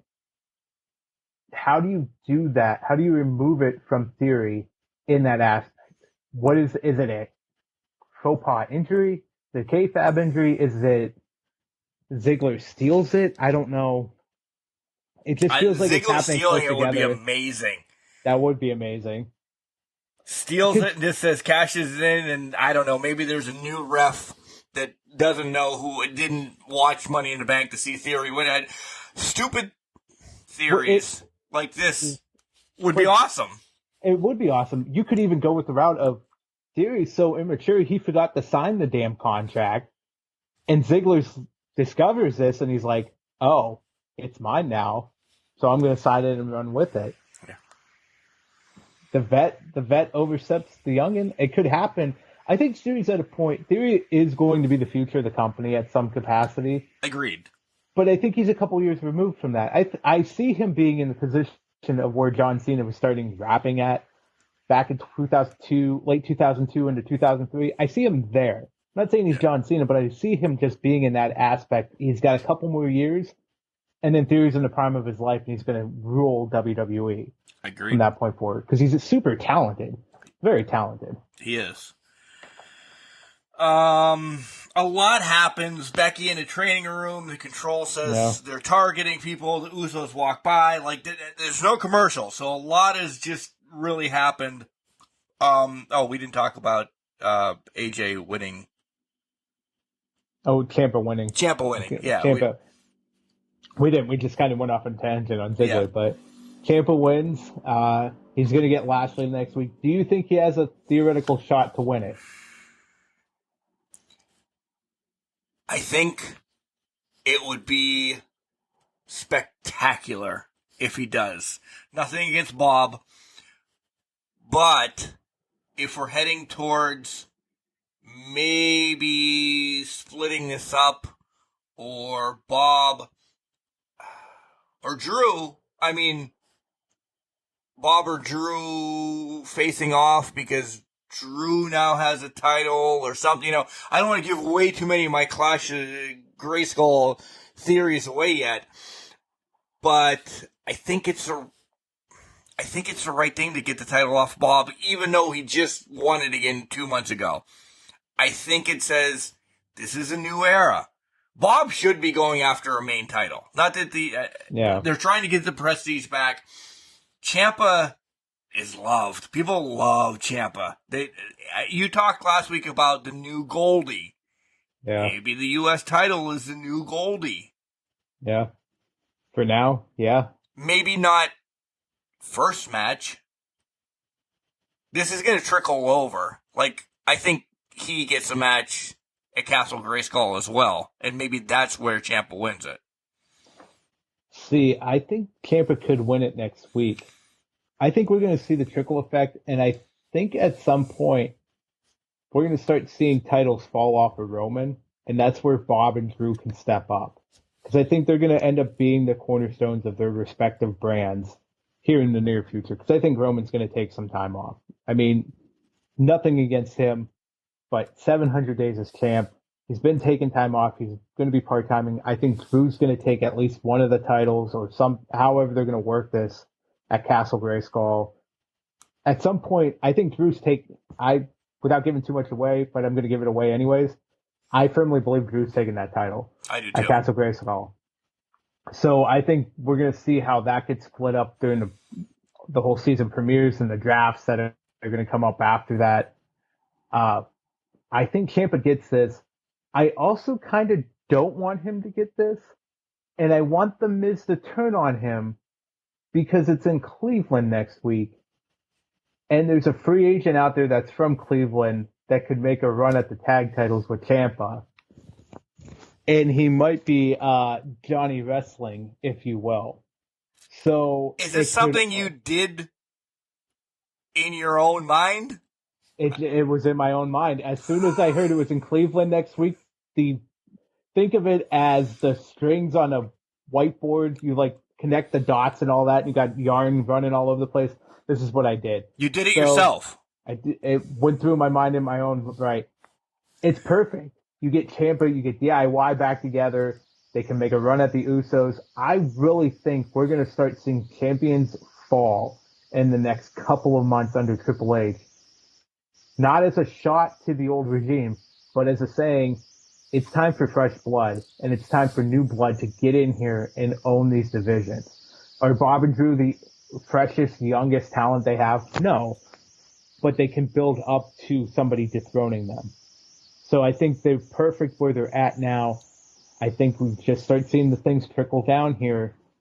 Does Ciampa, what happens? I don't know how everything plays out, but I do think we're going to see Johnny Gargano next week in WWE. I agree. Without having the question asked yet, and we'll ask it formally here shortly, we're giving away our answer to a lot of what the question is. So we do get Rollins come out. He's talking about Riddle. The Prophets come out. Da-da-da-da-da. Oh. All right, so we had just watched AJ and Ali and Miz. And you know how much I love the Street Profits. But I do wave the flag of Montez Ford. I do. Yeah. We've both said that he's going to be something stellar. I thought this was possibly going to be the breakup. Da-da-da-da-da. Rollins wins. And I'm all right with Rollins winning. Because I think it's still leading to Montez being that next guy. Maybe not huge, but he's going to be one of that next guys. This was fun. This was fun. This was a fun match. Yeah, it really was fun. I loved everything about this. And again, we talked about AEW doing things where we're seeing matches we didn't think we wanted to see, but we actually saw them, like with Dax over the summer. This was a match I didn't even think about, but I would want to see. More. Let's do it again. Let's run it back. This was fantastic. And again, it's a breath of fresh air into the entire company. This was fantastic. Montez held his own. Whether you want to think so or not, Montez held his own. He just got beat by Rollins because Rollins is more experienced than that. And I know, and I understand that this is more of a, I would say, holdover until Rollins and Riddle at Castle Grayskull, but this was a fantastic match for what it was. Asuka and Bliss. I would watch this match again if we got a finish. Yeah. But with the interactions earlier, I don't know if it needed to go as long as it did. Because I thought we were actually going to get a finish. Right. Well, yeah, because they let it go for so long that it seemed like somebody was going to win. Yeah. Yeah. I understand there's time, you have to do this, do that, but why not give one of these ladies a win? Either one would have been fine. Either one. Yeah. I would have preferred Bliss.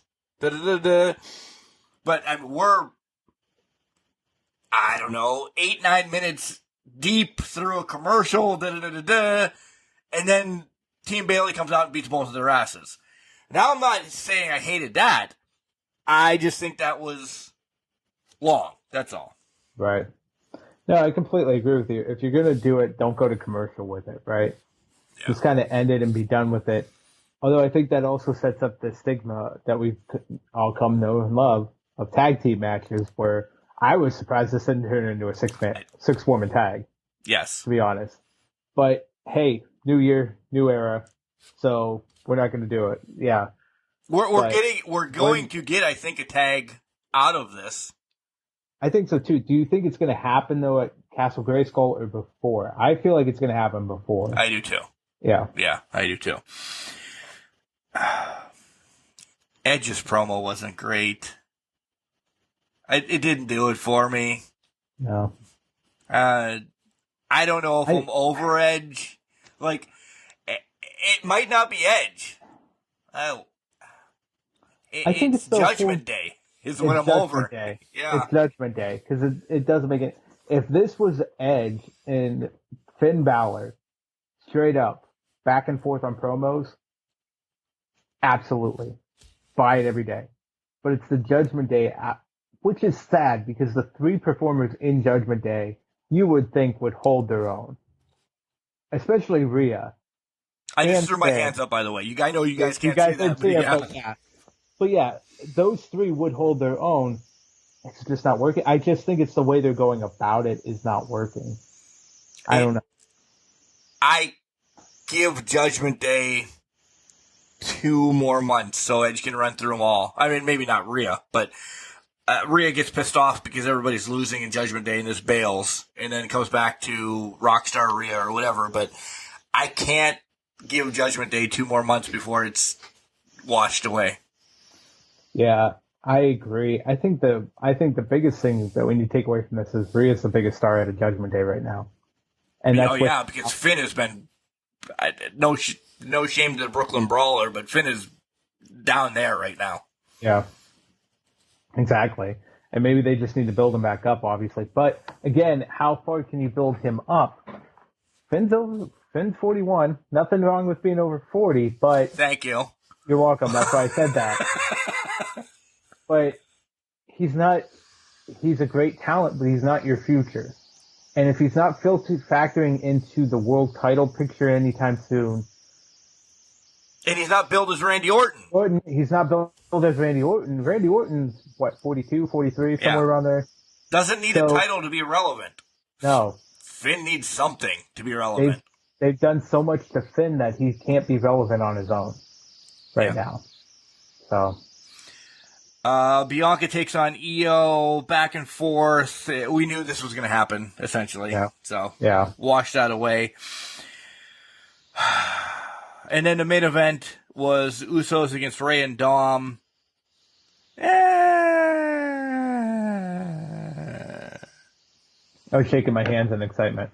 You knew the end. You knew what was going to happen. Yeah. I'm sorry. To me, that could have went on the middle and you did Ciampa AJ last. Because you didn't know who was going to win between Ciampa and AJ. Probably could have guessed Ciampa, but AJ could have won. AJ could have won too. Right. I would have been okay with Bianca and Io ending it too. That would have been fine too, because you would have had the same. It would have been an all-out brawl. It was. Let's be honest. They highlighted Bayley, Io, and Dakota so much in the whole show that it would have made perfect sense for them to end it. But no, we went with the Mysterios and Usos. And before we get to Cody's question, I have one more. Yeah, and I will have to paraphrase Cody's question at this point because I don't remember verbatim. When Dom came in, were you thinking, holy shit, this is Rey Mysterio's son. He's got a pedigree of Rey and Eddie and Chavo, and this kid is going to be something? Like, just maybe not his first match, but you thought. I could see it because I think there was also a nostalgia factor from it. If you go back to even the Rey Eddie storyline. Again, my hands went up in the air. So, yes. Yeah. And mine are too. I think if you go back to that storyline, you're like, oh my God, Dominic's grown up. This could be fantastic because of Rey or Eddie, or whatever you want to believe, whoever the father is. I had to throw that in there. My head went down. But yes. It head went down. But because of his lineage, yeah, you had some sort of expectation, but my expectation also, I would have tampered it with, he probably should start in NXT first. And if Bailey agrees with me, I mean, straight up, but go. I think in his first year, I don't want to say he was pushed too much or whatever. I think he's regret. I think he went backwards. Like, all right, let's show this off. Like him and MJF, who is not in AEW right now, and that might be a big issue, and we'll talk about that a little bit. Whatever was really going on there. Him and MJF are roughly the same age. So you have mic skills. That's MJF. In ring, and I'm not blasting MJF, but I'm just saying, like, MJF's better in ring. And I don't know, he works harder, whatever, he might not have the pedigree. I just think Dom is not ready to be there, even though he's there. Maybe Dom needs, here comes hate, the Mandy Rose thing. Mandy Rose can talk. She looks great. She was okay in the ring. She went down to NXT now this time, and she's a player. She's done this, done that. Like, she's running NXT. Her and Toxic Attraction. Yeah, they lost the titles, but you understand what I'm saying. Ray needs separation from it. One, his dad, and two, this main, not Ray, Dom. He just looks out of place. And I'm not saying bigger stars or anything. There's times that, like, and I hate saying this because I love all wrestling. And I understand I'm not a wrestler. I understand spots, this, that, and the other thing. Some of this shit just doesn't look good. No. I think, I know why he went. It's easier to hide these things in the Thunderdome or in arenas with nobody in there. That's why Dom excelled. He didn't excel, but he did well in those empty arenas and in the Performance Center. But to your point, he's got to definitely benefit. I don't think you said the Mandy Rose treatment. I agree with that, but he's not at Mandy Rose's level at that point. No, he's coming down. Yeah, maybe he's going to have feuds for undercard feuds. Not even shooting for North American title. Not even shooting for the NXT title. Just undercard feuds, something to build him back up. Because I think he needs that. Even if he were to do, I'll even go and say, because I don't think it's happening right now. If Dom was to go down to Performance Center now, on his time off, versus when he's on the road, take the 3 days, 4 days, whatever, and just go to the Performance Center now, I think we see a significant upkeep within the first month. Significant change in the first month. And that's okay. I think he just needs to realize that, but he's still a young kid. I cannot tell you how old Dominic is. I think he's still 21, 22 maybe. Yeah, 23 tops, I think, yeah. You don't need to be world-breaking talent right now. You can go take a year at least, go to the Performance Center, hone your craft, come back in a year, you're going to be significantly more different. People are going to buy into it more. You're going to hit things more crisp, more on point. I'm not saying you're going to be at your father's level, because to be honest, I don't think he's ever going to be at Ray's level. No. Let me stop you there for a second. Yeah. I don't know if I want to see this turn and get father versus son right now. I mean, Ray is great. He can carry a lot of people. He can carry me and you and make us look good. Yeah. And yes, he would carry his son. Cool. After that, at this point, what do you do with Dom? You have to have, I always thought you have to have, all right, I'm booking a match, you against Cody, right? Yeah. I got to know what the hell is going to happen after you both have a burn-off match. Your end all. Where's Cody go, and then where do you go? Yeah. You have Dom retiring Ray. Essentially, that's what I think we're setting up for. At some point, right. Getting his mask. What's he do next? My hands are up now. Yeah. What? There's He's not. I don't think beating his dad puts him into IC or US championship caliber matches then. It doesn't. Sure as shit, not the big ones. If we were a month ago, though, Mark, they would be shoehorning him in. Yeah. To those. This was before. I really think before trips. Yeah. Yeah, before trips, he's getting shoehorned in. Let me ask you this: when does this happen? When do we get the match? Because I don't want it. I don't want it either. But I think it's not because I want Ray around longer. No disrespect to Ray, but well, here's what I could say could be taken disrespectfully, but I'm going to say it anyways.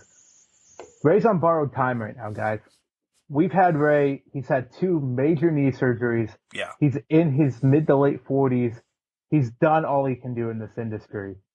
We have Ray for borrowed time.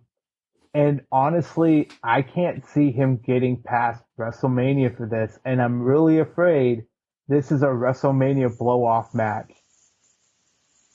I'll put it out there in the ethos because there's no major pay-per-view besides Rumble, and they're not going to do it at Rumble. No, that's what might be where it starts. Like exactly. We've been seeing it. You can hint. Yeah. Dom throws his dad out, or Ray throws Dom out because neither are winning the Rumble. Let's say this right now. Yeah. Neither are winning the Rumble. This is at the 17-minute mark of the Rumble next year. Yeah. This is powder kegs getting lit at the Rumble and blowing up after that type match. So I think we're getting this match at Rumble. Somebody get in Dominic's ear and just say, hey, man, you're going to have this big match? Because honestly, and this is nothing. He needs an injury. And there was my air quotes. He needs an injury. But here's the thing. I don't want this to be a Corbin Angle retirement match either. Because that wasn't that great. No. And nothing again. It just didn't work for those two. Let's get Dom somewhere, hone his craft, hone his skills, because I think it needs to be recognized. Not he needs to recognize it, it just needs to be recognized. This is a monumental moment in professional wrestling history, whether you want to call it that or not. Rey Mysterio retiring is monumental, and now I just said that's your WrestleMania 40 big name. It's Rey Mysterio. Now that I just said that, that's a Hall of Famer in WrestleMania 40. I see ECW, everything would fall into place at that point. They wouldn't do it before WrestleMania. But anyways, come back. I think they have to prepare him for that moment. He's nowhere close to it right now. No. Because it has to be at least a decent enough match to send Ray off into the sunset of, okay, he went out on a high note. Yeah. And he has no regrets. I don't think he would have any regrets going out, his son retiring him, but I think... As family, yes. As family, yes, but we need to see the closure as a best possible way. Wrestling fan, right now, if Dom retires his dad, I don't know if I'd remember it in 5 years. Yeah. I don't know if Dom's... No, you know what? There in 5 years. I'll counter that. I'll remember it in 5 years, but I will remember it in the wrong light in 5 years. Yeah. Touche. So, all right, yeah. Essentially, same page. Yeah, same thing. Same page, but different, paragraph, yeah. I guess glass half empty over here, maybe. No. But, yeah. How's your Stein doing? It's empty. All right, so with that was WWE for the week because SmackDown has not started yet tonight. Again, Friday night recording. You're listening Saturday. Yep. Little change of plans. We're going to do it like this. You guys will get SmackDown and Rampage next week. By the way, Rampage looks fucking phenomenal, but we'll get there. It does look really good. Jenks we'll get there when we get there. Next week. Yeah. The Cody thing. Son of a bitch. I was going to say, I pulled up the question, at least what I think was the... And you froze. Son of a bitch. Jenks froze. We've been doing Skype recently, so I'm talking now. Hopefully that he comes back around. He can probably hear me, and I'm just going to talk over him. We've been doing Skype so we can look at each other, we can see our mannerisms and stuff like that, but Yeah. All right. So Jenks is back, by the way. I am back. I pandered for a couple seconds, letting everybody know where the fuck you went, but actually we both dropped each other, so we're idiots. Yeah, it happens. The internet completely shut down here. It's unreliable anymore. So, all right. Parts unknown. Parts unknown. You can't find it any good internet service. So, we'll go from it. I'll read the text verbatim. Mark, I'll let you answer first, and we'll go from there. So, from Cody Hetrick, would love to hear you two banter about how the landscape would be different if Triple H being head of creative happened 12 months ago. Would Black, Danielson, Andrade, Punk still went to WWE? I think this is supposed to say still went to AEW, or, and now we'll, from AEW, who were going to resign will now go to WWE because of Triple H. So basically, let's take that 4-pack. Black, Danielson, Andrade, Punk. Do they still go to AEW with Trips in charge? And after that, who would be going from AEW to WWE because of Triple H? All right, I'll start lickety split, and I think this one's an easy one for me. I'll start with Punk because he's my boy, he's my homeboy. I think he still goes no matter what. I think he didn't want to do shit with Triple H, in the Rumble and everything. He's gone. The sniff of WWE. I know money talks, this, that, and the other thing. 12 months ago, I don't think the Band-Aid is... I think there's still maggots underneath the Band-Aid. It's not... It's festering. Yep. Punk's not doing it. Danielson... I still think goes. I do. Yeah. Because of... And I don't know if it was talked about 12 months ago or anything, but the whole Forbidden Door and Danielson lighter schedule and stuff like that, I think he still goes to be the American Dragon again. I think he truly loves this. These are our opinions, whatever. If you guys let us know, send us some comments. Let's read them, and we'll bounce back and forth next week as well. I think Danielson still goes. Could Danielson, in time, get another run in WWE? Yes. I believe it may or will happen for sure, but I think he just needs this in his life right now. Yeah. Black, we could lump a ton of them. Yeah. I think we still have Wyatt. I think we still have Black. I think we still have a lot of those, what we're calling AEW mid-carders right now. Yeah, they stay.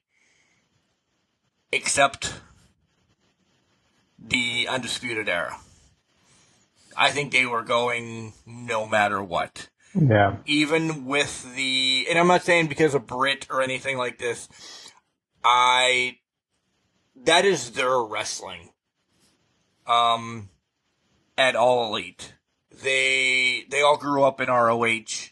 They let them have their own thing. Adam Cole was amazing in NXT. Don't get me wrong.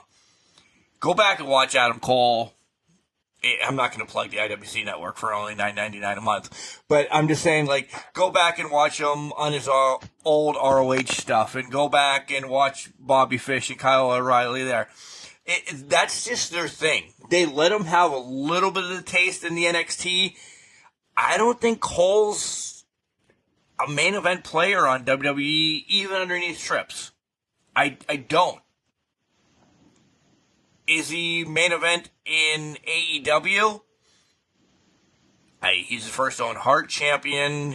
Possibly, and we'll get to AEW here in a minute, possibly first trios champions, maybe not. Injuries, but I think that's all work. He doesn't need to have a world title to be a big picture in AEW. That's not their shtick there. He's associated with the Young Bucks and Kenny. Yeah. They're main fucking players in AEW without titles. We say this week in and week out. Other ones? I think we both agree Jericho is going to be in WWE at some point again in his life. Oh yeah, for sure.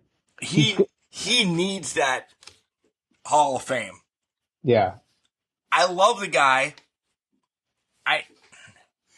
Holy shit. This might get us pissed off, people.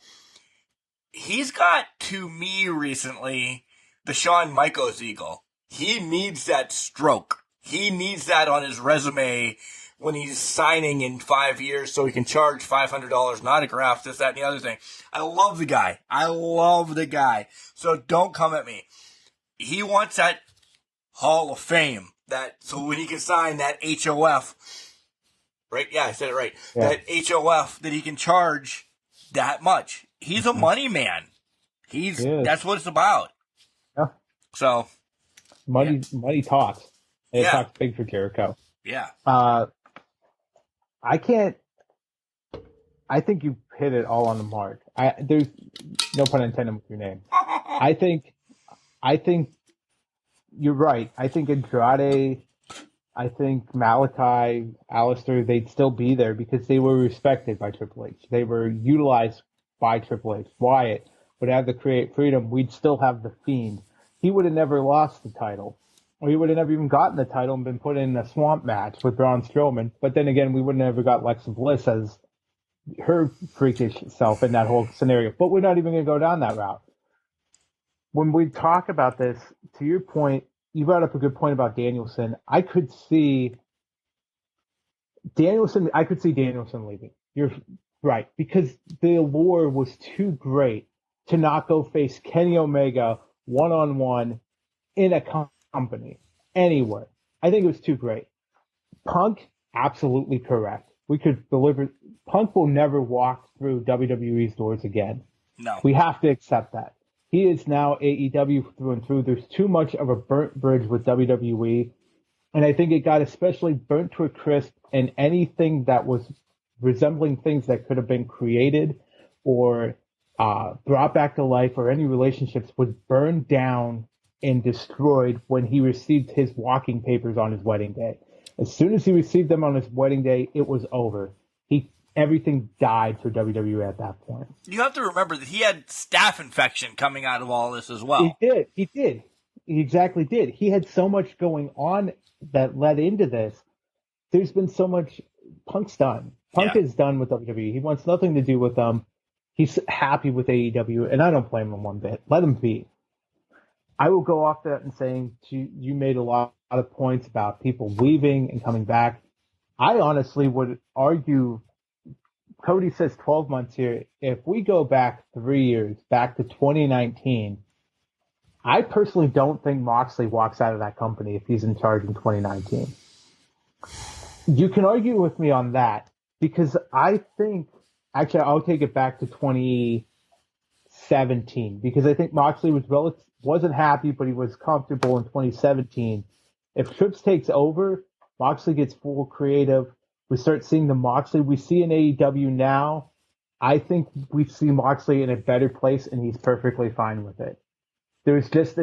But that's way too big of a hindsight here. That's huge. Huge. That wasn't one that I even thought about during this whole question. I know, but I wanted to take it that far to demonstrate the point of Triple H is allowing wrestlers to be more creative, have creative freedom. And I think Mox back in 2019 felt that was choked out of him in WWE. He just couldn't spread his wings and be Moxley, be what he wanted to be. He had to be, as crass as it sounds, a neutered version of Moxley. He had everything chopped off, and he could only be what he could be to a full extent. So poor Renee. But I think Triple H would have had a lot of people thinking otherwise about leaving. You mentioned Cole, Undisputed Era leaving.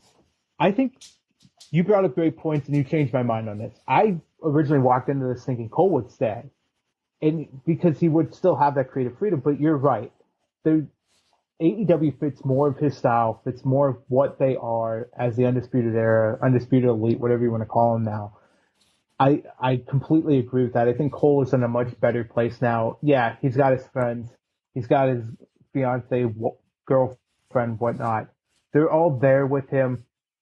He's in a comfortable place because he's in his perfect environment. Yep. So I completely agree with that. I don't know how much the landscape would have changed. I think there could be a handful of people that would come back. We haven't mentioned them, but you could lump them in. Keith Lee would have definitely stayed.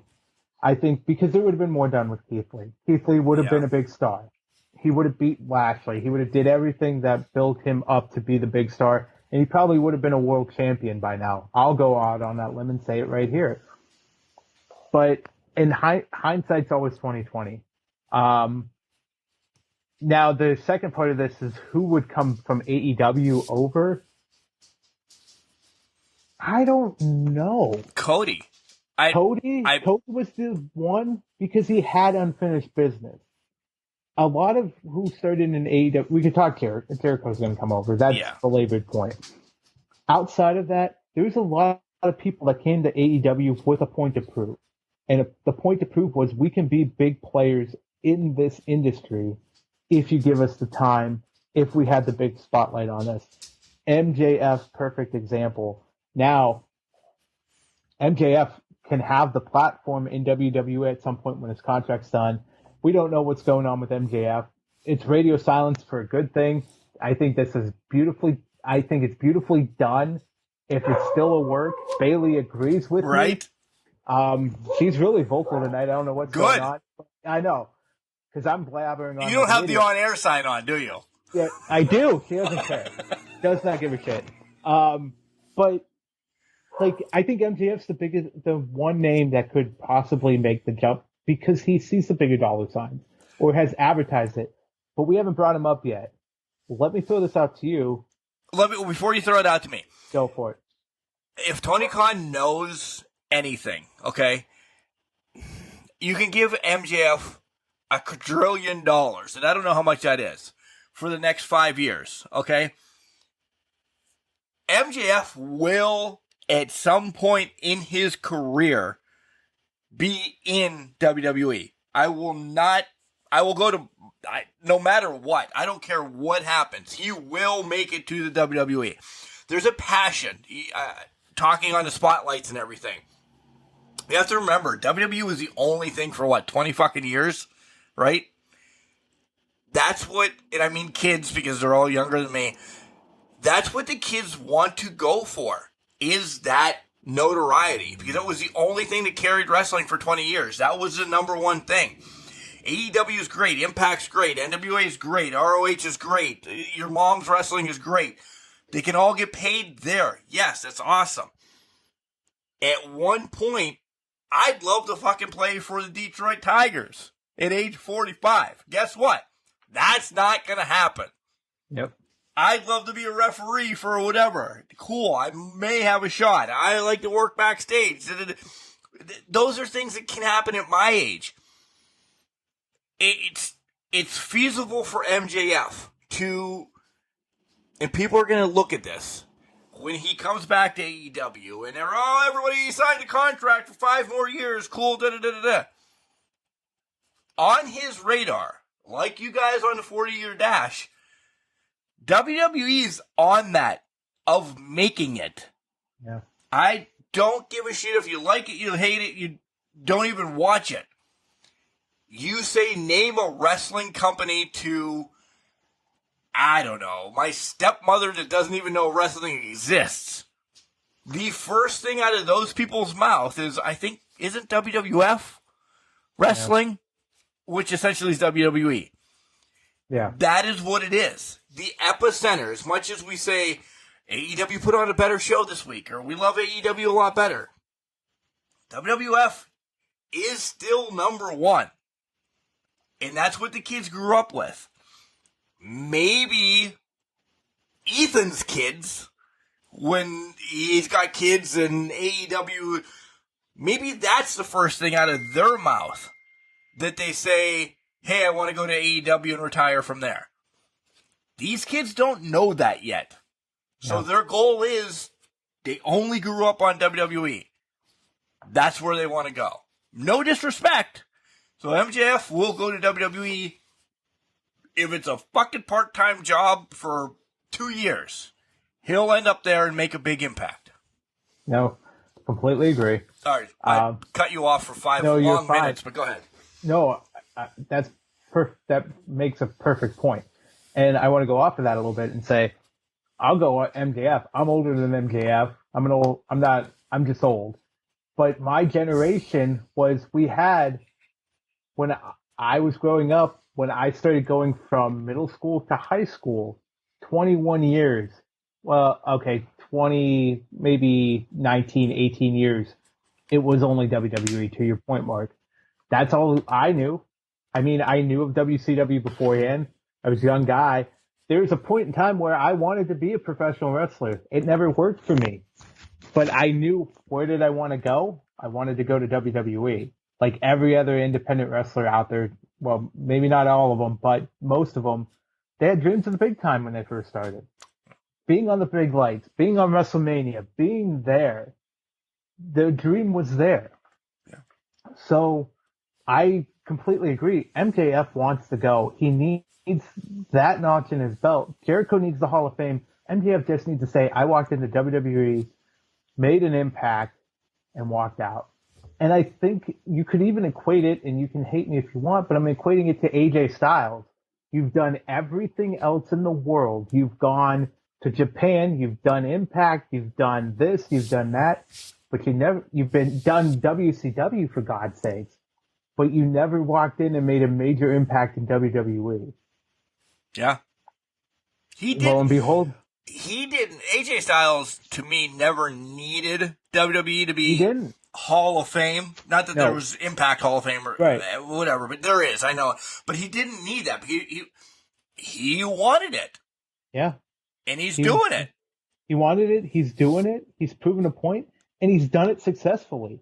Whether you want to talk about what AJ Styles has done recently with Omos and all of that stuff, AJ Styles has succeeded a lot in his time in WWE, and you could even say it was past the prime of AJ Styles' career, and that's still pretty phenomenal in its own right. Because AJ Styles, I had to work it in there, pun intended, but AJ Styles is still a phenomenal athlete at this point in time. Twice, you're welcome. But that's the key.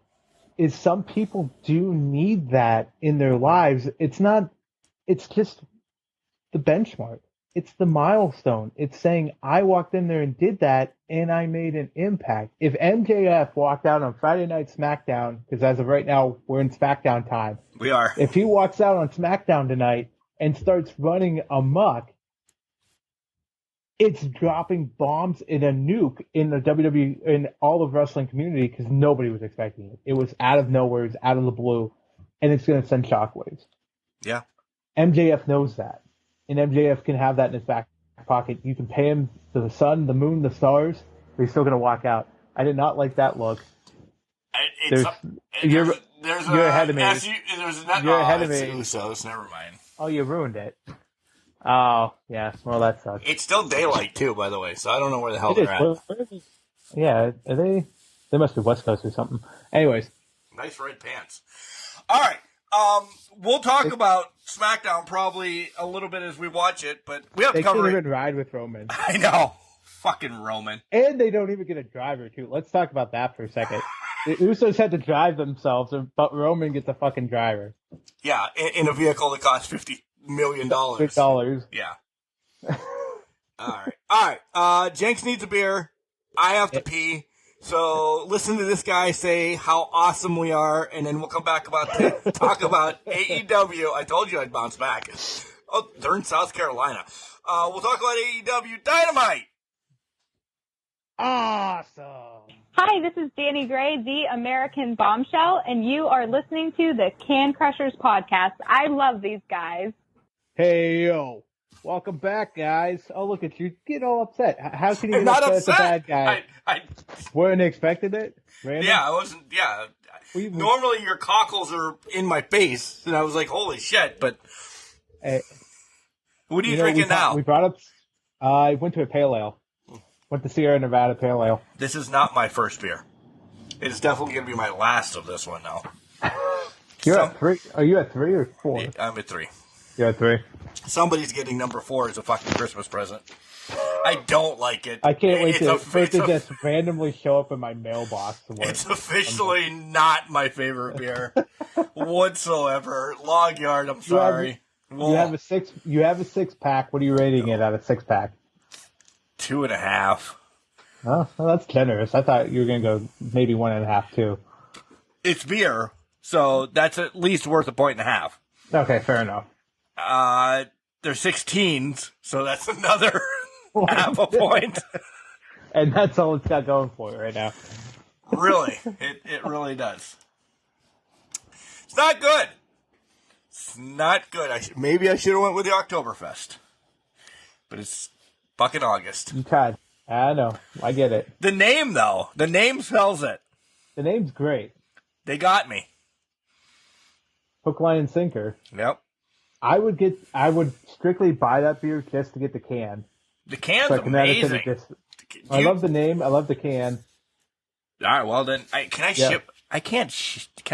Can't ship beer deal. You can't ship beer. You probably shipped an empty can, but not beer. Well, not that one. That has my snuff in it. Yeah, no.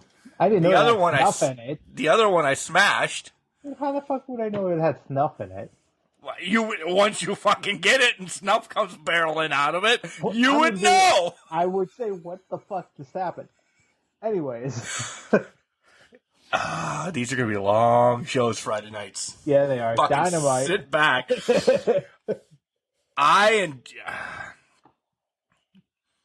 Probably match number 2 of the week for me was Lethal and Orange.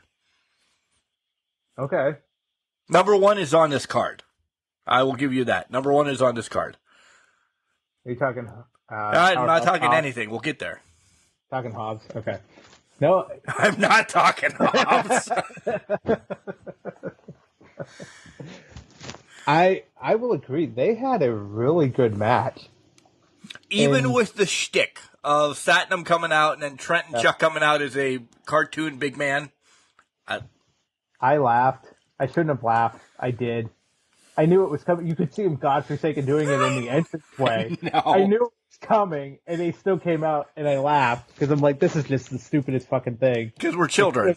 We are children, and this is why we love professional wrestling, because we're children. But this was fantastic. This was a great match.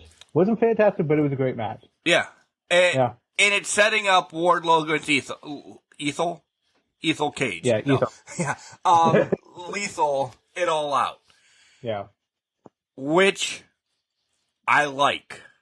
I don't think Wardlow's dropping it, but I think that's his first big check. Do you mean Battle of the Belts? Because it's not. Oh yeah. Yeah. That's what I meant. Yeah. Yeah. Which is tonight, by the way. Yeah. If you're listening to this tonight. Yeah. So we'll talk about everything we're watching right now and Battle of the Belts next week. I didn't know Battle of the Belts was this week, by the way. I don't think I knew. They didn't make any announcement until this week that it was on Saturday. Yeah. This is the first I heard about it. Now, I do know Battle of the Belts 4 is in October because I saw them advertise it at one point, I think, on Dynamite. But yeah, I had no idea Battle of the Belts 3 was this week. Big week as we shift our weeks. Again, I'm going to keep pounding this in your head. As we shift our weeks, Rampage is pretty big tonight as we're recording. Dynamite, then Battle of the Belts, and then Dynamite's pretty big. Like, this is a big 3-show week for them. And I think next Wednesday is Quake on the Lake, right? Or Quake by the Lake, whatever they're calling it. Quake in the Lake. Yeah. Quaker Oats. Steak and Lake. Quaker Steak and Lube. Whatever it is. But, yeah, they have 3 big shows coming up with monumental matches on each of them. Have you been to the original Quaker Steak and Lube, by the way, in Sharon? Where Chris Norris grew up at, by the way? I have not been to Norristown, which you should rename it to. I have not been to Norristown. What a hole in the wall, by the way. Is it really? Yeah, it looks like a fucking garage that Moochie put up and just started selling wings out of. They spruced up the inside a little bit where you can sit and but just going to it, you're like, this is a garage, and I'm going to eat wings from this place, which fits perfectly. But if you've never been to Sharon, Ohio, Pennsylvania. It's on the border of both of them. Go to Quaker Steak and Lube. I've never been to Sharon, so I'm going to have to make the trip at some point. And now I have to go to Quaker Steak just to see how big of a hole in the wall this is. I mean, I was only going to go to Sharon for the candy at Daffin's Candy, but now I'm going to go for this hole in the wall wing place first. People are going to be like, Mark, I've been there a million times. It's really not a hole in the wall. To this monstrous company which is around us, like Quaker Steak and Lube is, we knew that before Buffalo Wild Wings. We knew that before, like, Wings of Plenty. This is where you went to get wings in and around Pennsylvania and Ohio. You knew of this place. It was our Buffalo. You know how Buffalo made wild chicken wings, or they made chicken wings. I'm an idiot. They made chicken wings relevant. Quaker Steak and Lube made it relevant in our vicinity. Yep. So I would agree. Yeah. It's still a hole in the wall. I don't care. Fucking no sponsors from anybody this week. Again, Except collar and elbow. Except collar and elbow. Thanks, Al. Oh, well, maybe Pumpkin will like us. Yeah, maybe. Writing on the wall that Undisputed Era, Elite, everything was great. It was going to happen. Boom. They're going to be cleared by the time this whole... It's all out. Yeah. They're clear now, but they were just playing it up for... Yeah. I mean, this plays into... I think I said it last week, but I don't know if I said it. This is going to be the Trios Tournament Finals. There's no way around it. And I huff and puff because I said last week, neither one of them need this. No. I want Cole, Fish, and O'Reilly to get it. I really don't want the Young Bucks and Adam Page to get it. Because that's going to be the team, folks. Wake up. I want somebody else to get this. And it's my boys, Brody Lee and Black and Buddy. It's not going to happen. But we thought the same thing about what I think we thought Cole was going to face somebody else in the finals, right? Yeah, in the Owen tournament Hart. finals. Yeah, in the Owen Hart. Yeah, we did, and so anything can happen. I think this is the finals, but I do still see... Because they have nothing for them to do it all out. They don't. They really don't. This is the only thing for the Undisputed. And I think this ties into Kenny Omega coming back, let's be honest. I think there's some tie-in with that. What I will say off of that, though, is don't be surprised if House of Black is the next stop at Full Gear and takes the titles off of them. I don't think that's far-fetched. I think maybe House of Black is in the wings waiting. The second. Yeah. I don't think this is long-term. If Cole if the Undisputed Elite get it, I think that is long-term. So if Cole, O'Reilly, Fish get it, I think that can be more of a long-term to Revolution type thing. But if it's the Young Bucks and Page, it's a feel-good moment. But the feel-good moment dies with the House of Black at Full Gear. So are you saying out of this whole scheme, the Bucks are face then? Bucks have to be face at this point. Page is face. Bucks just got turned on. Bucks are face. They just got the freaking Miz kid, their own Miz kid, for God's sake, crying for them. They did. By the way, that kid was fucking amazing. That kid was broken. We need to get him on the show. Can we get him on the show? He was traumatized from that. Yeah. I mean, I feel bad for that kid, but I love the emotion out of it. It goes back to the crying punk guy last year, where some people online gave him shit, but I adored this emotion that comes out of people because I would adopt him. That's how we are. Yeah, I would too. I would adopt the punk guy. I mean, it's so much raw emotion. You love. He was like 55. I know he was 55, but that's my point. That's the love of the industry, and that's what I would show. I'm going to show my girlfriend at some point when we get to that point. Is where the emotion, not the adoption papers, but how are you adopting a 55-year-old? Wouldn't you ask him to adopt you? First of all, we're not getting into the logistics right now about adoption, all right? Second of all, I'm just saying, theoretically, it's the emotion part of it. I know. You fall in love, I know you know, but I'm just saying, I don't know the logistics around adopting a 55-year-old man. I assume it's Irrelevant. It's irrelevant at this point, and there's a lot of terrible thoughts going through my head that I'm going to back off of right now. We'll just leave it at this. I love the emotion out of it. I love that the Young Bucks now have their own little, we call it Ms. Kid, I put in air quotes, but it's their own kid that their heart broke seeing this group of friends break apart. It epitomized what professional wrestling is. We all have those heart-stringing emotions that come along with it. It came quick from that kid. It came very quick. Like, boom, and his world ended. I mean, that happens at 5 years old. Your world ends very quickly. It does. Next matchup, the Christian thing we'll just link all together. Yeah. Britt and Hayter against Thunderstorm.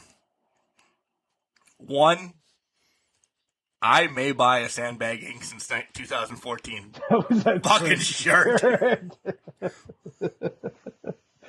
Fucking phenomenal.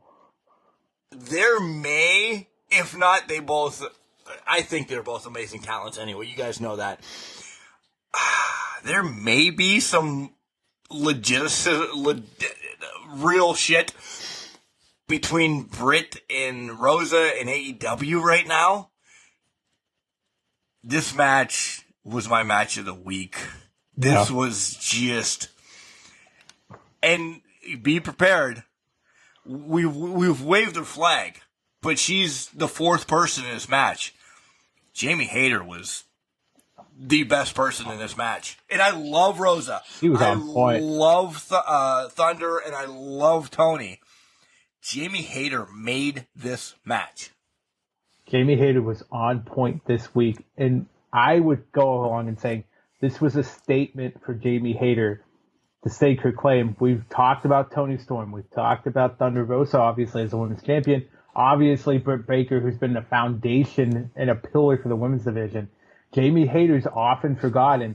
Jamie Hayter is a phenomenal talent, and she pushed it today, that Wednesday night on AEW Dynamite. Yeah. One of the nights. I don't know why I'm stumbling, but Jamie Hayter made her impact and has really solidified herself as saying, I'm still here and I'm one of the legitimate contenders in this division. Yeah. I loved it. I completely agree with you. This was match of the week for me. It was fantastic. It was hard hitting. It felt like there was something in the air, a hatred, whatever it was. It just felt like it was there, and it was pure on point, and it was taken out in the ring. I want Britt to win the title yesterday. And then I want Britt to turn on Hayter. I want Britt face. Because I want Hayter to get the shit, but then get the title. Like, Britt fucking Breaker is right here on my sleeve. I have some extra area. Jamie Hayter come out with an awesome logo and be the bitch that you can be and take the title from Britt. It's gotta be. No disrespect to Toni Storm.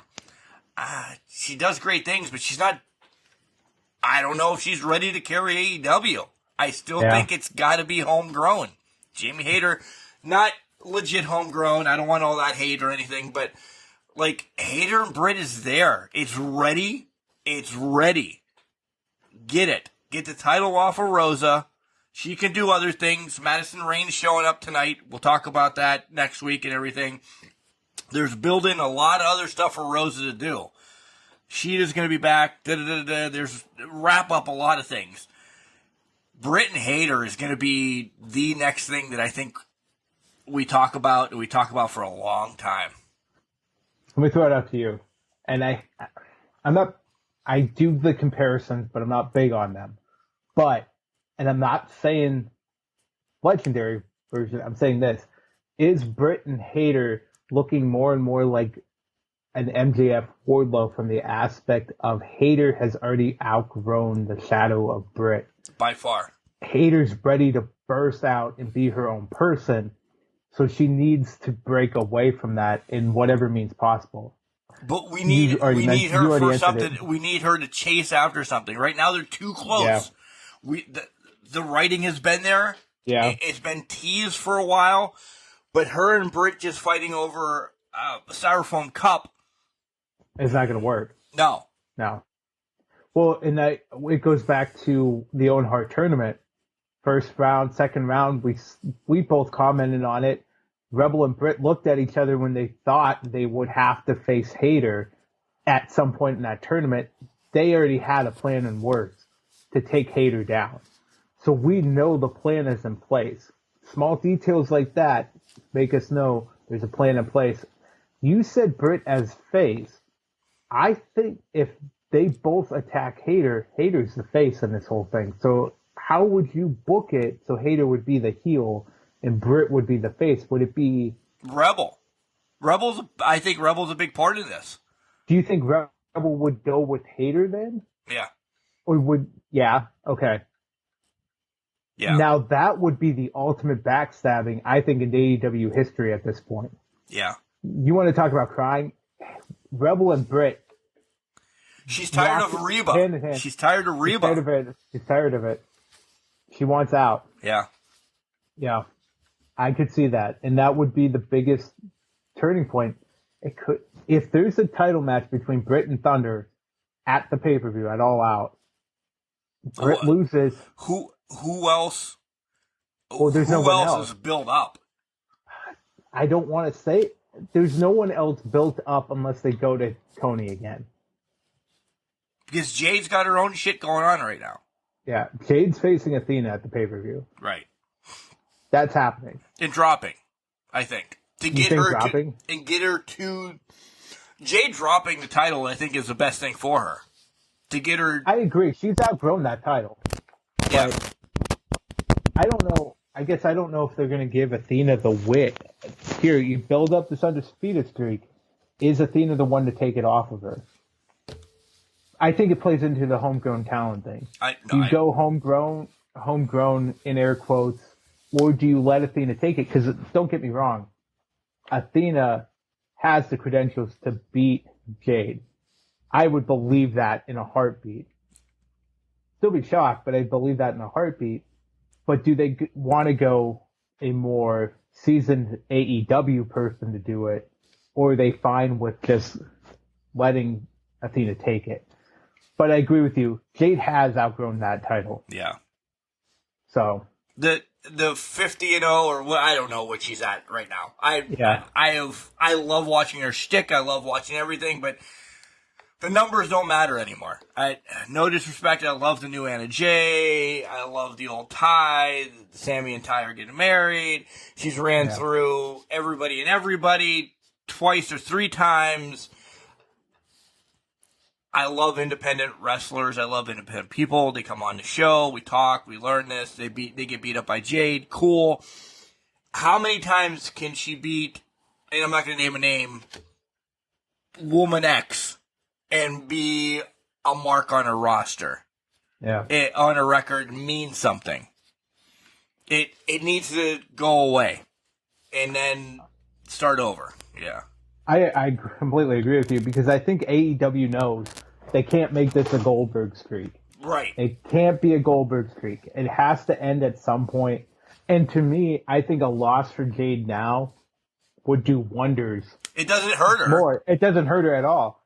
Okay, you lost to a seasoned vet. Shit happens. Yep. You're going to lose to a seasoned vet. You're not as great as you are. That only helps build that persona in the fan's mind of, okay, she is vulnerable. She's not superhuman. Can she overcome the next hurdle? Because I could see her very well being in the title hunt by the end of the year. The actual AEW Women's title hunt. Yeah. Their last pay-per-view could end up being Hayter against Jade. Yeah. Or their first pay-per-view next year. I was thinking the first pay-per-view next year. Yeah. If they put the title on Hayter at some point, Hayter and Jade, good Lord Almighty. Yeah. Sell the tickets now because that's going to tear down the house. That would tear down the house. Yeah. Either way, I know I said Britt is face. Britt's loved no matter.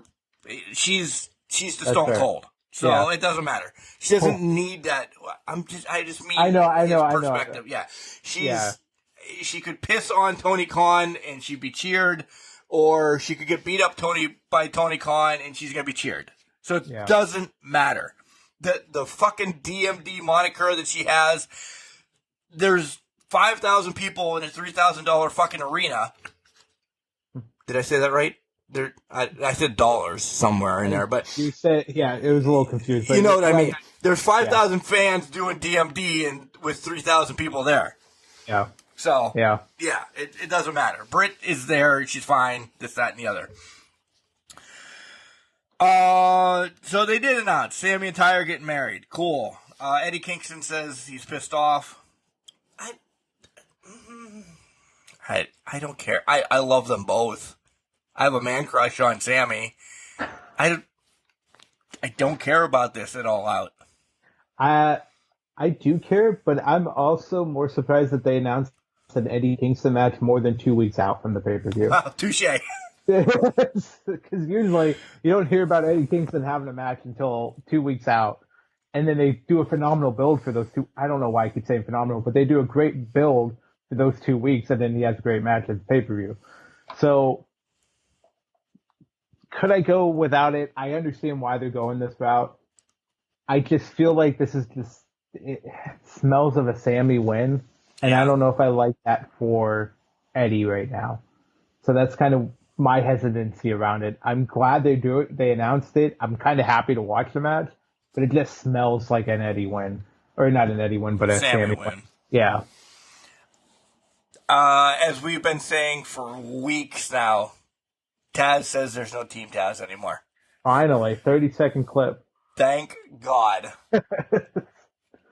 And that's all we're giving it. That's all it is. Starks and Hobbs came out. Oh, speaking of Hobbs, he wrestled. Yeah. I don't care about the match. I do have a beef. What's your beef? How the fuck, you can tell the beer's kicking in, how the fuck is Hobbs ranked third when he's been a tag team wrestler, and I'm not saying prelim bad, but prelim guy for the last 2 years? He's gotten wins. I understand. Records matter. But they were tag team wins. So they shouldn't be. Christian came out and he didn't have a ranking. Yeah. You're telling me Christian, and I understand his storylines, doesn't have a ranking, but Hobbs is number 3. Well, I think we've proven with FTR that rankings don't fucking matter in AEW. They're just there for props. The second thing, though, I feel like Hobbs, well, you know what? I'm going to say this. It's not Hobbs in general. It's anything in general. I think it's leaning towards Dark and Elevation have significance in the programming. Mind blown that YouTube free purchases like this would have it, but Hobbs has been fighting a lot on his own on Dark and Elevation. Is it to the amount that gets him number 3 in the gland? I didn't think so. No, and I know against people like Ren Jones? Yeah, it's a bunch of jobbers. There has to be some consideration taken as who you're actually facing and when. Orange Cassidy has been putting on matches on Dynamite, but you don't see him ranked in the top 10. He's lost a lot of them, but he's not ranked in the top 10. By the way, Ren Jones, we don't hate you. If you want a spotlight, you can come on. We'll talk. The shameless plug. Yeah. But, yeah. I don't know what the hell Miro was saying this week. I don't know if he knew. I just loved Miro back. That's all. I was just taking it in. His God has forsaken him again, and now he needs to come back. Is it me, or do I just want him to join the House of Black so that he forsakes his own God and then walks into the House of Black saying, I just need a purpose. Yes. I said that from his very first return. You did say that, yeah. Get his ass there. We're getting a coffin match, not a coffee match. Yeah, dead sled. If you guys want some good coffee, by the way, my buddy that lived right across the street from me when I was growing up, check out Dead Sled Coffee. It's in Wilkesboro, Pennsylvania. Go to Facebook, check it out. great coffee. We're getting a coffin match, though, between my boy Brody King and Darby. Okay, fine and dandy. Yes, it's Darby, whatever Darby. Minuscule things. He's really tattooing that on his hand. I'm looking at it right now. It's already tattooed. I understand that, but we better play fucking reference to that 5 years down the line that he's got a tattoo, and it better be there. Yeah. Not covered up, not disappeared. I was going to ask, that was going to be one of my questions I ask you. Would you ever, if let's say you were Brody King. My palm? No. Now, this one looks like it's on his wrist, so I don't think it made it to his palm. It made it just shy of the hand. Yeah, that from what I'm looking at. Yeah. No, I cried when I got my grandmother's bracelet for her cancer. It says "Love, Hope" and the cancer ribbon and her name on the other side. Yeah, that is the tattoo that I cried on because I didn't know that it was hurt that bad. Gel existed back then. Numbing gel. Fair enough. Well, I think it just proves that Brody King's tougher than both of us combined. So, yeah. I don't need JR every Wednesday at 9 o'clock to come out. Just fucking come out during commercial and be there. Yeah. They make a big stink about JR coming out. It also chimed in, as soon as JR walked out, it brought up Cody Hetrick's complaints about JR for the week. No knock on you. It just happens. It's like clockwork. As soon as JR comes out, there's going to be one or two that come through. And I can't disagree. No. There's a lot of things that he brought it up perfectly in our text message this week. The commentary changes. Bad. It's engaged in the first hour. You love Taz. You love Excalibur. You love everything, how it's flowing. Everything is great. Turn 2. Hour 2, it changes. It shifts. There's different comments that are made that people have to ignore and not engage in. Yeah. Yeah, and I'll bring up one. I think I have a note later on about it. Yeah. Christian against Matt Hardy. I understand it was legit just to get Jungle Boy out there. You liked this, didn't you? No, I was going to comment. I love the sign that said I played this on No Mercy. That was my takeaway from the match. That sign. By the way, signs, Britt Baker, I want to have your baby, that was on 75 times, or have my baby, I mean. Yeah. Yeah. I don't know why that one just got to me. I'm like, oh man, that's to Britt. Don't say that to Britt. Personally know her. I'm like, oh, Britt's a good girl. Don't do that. But yes, I played this on No Mercy. Mercy, yeah. Yeah. Yeah. Jungle Boy shirt, though. That was a hell of a shirt. I wonder if that's going to be on Pro Wrestling Tees anytime soon. Yeah, right. Walking around, I'll pick up garbage in that. Max likes it, by the way. Garcia has me. He's a fucking Dragon Slayer. I don't understand. It's a stupid moniker. I want to see Garcia and Danielson again. Let's wrap it back around. I want to see it again. We'll probably get it at the pay-per-view. The Dragon Slayer, I think that plays off that King Slayer you saw from Seth a long time ago. Yep. And Garcia's just good. Yeah. He is very good. Very good. This was great. I want to see round 2, 3, 4, and 5 with him and Danielson. Yeah, make it a Nikita Koloff against Magnum TA 7. Exactly. Best of 7. Best of 7. Nothing on the line. Just best of 7. This shit. Did we get rid of your boy Huskus? I thought that. Paige was out there and all of a sudden Stokely comes out. I thought I missed something. Huskus is gone. Did we break up? Where's Scorpio Sky? Ethan Page is on his own. What happened? I didn't know if I missed something or whatnot. Are we not getting? And this is a real question. Is Paige Van Sant? I know she was training for Bare Knuckles, which is really soon, just happened or really coming up. Is she done now too? I thought Van Sant could be transitioned into something. That name, the Ronda Rousey name, essentially, which every company is going to have somebody like that. Van Zant. We made no reference to Huskus Lambert. No, nothing. It was as if it never existed. Yeah. At this point, I'm not sure. I was completely taken back that he was completely going off by it, and then the Stokely whole thing. Excuse me. I think that leads into another question of what is Stokely doing? Is he secretly building up this empire? Pimpin' ain't easy. Pimpin' ain't easy. He is doing wonders right now. He got Lee Moriarty. He has obviously Jade, the entire baddies. Now he's got Ethan Page. Who else is he going to get? And how big? It's not a shot to WWE because they're using Stokely. I think it's more of how big of a name could Stokely have been if he was used properly.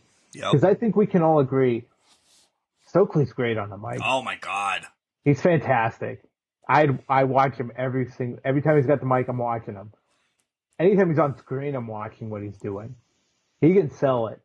And now I think we're seeing that, man, this is going to be a hell of a push for Ethan Page, for Lee Moriarty. Lee might not be there yet. Ethan Page is definitely there. He's got to get a shot at, I think, TNT title, or at least have a competitive series with Wardlow with that. Yeah. So well, we said that we thought, I don't know, 2 months ago that Ethan Page was going to be the one to take it from Sky. And then essentially transition into Wardlow. Yeah. As long as we get it, I think we're going to be happy.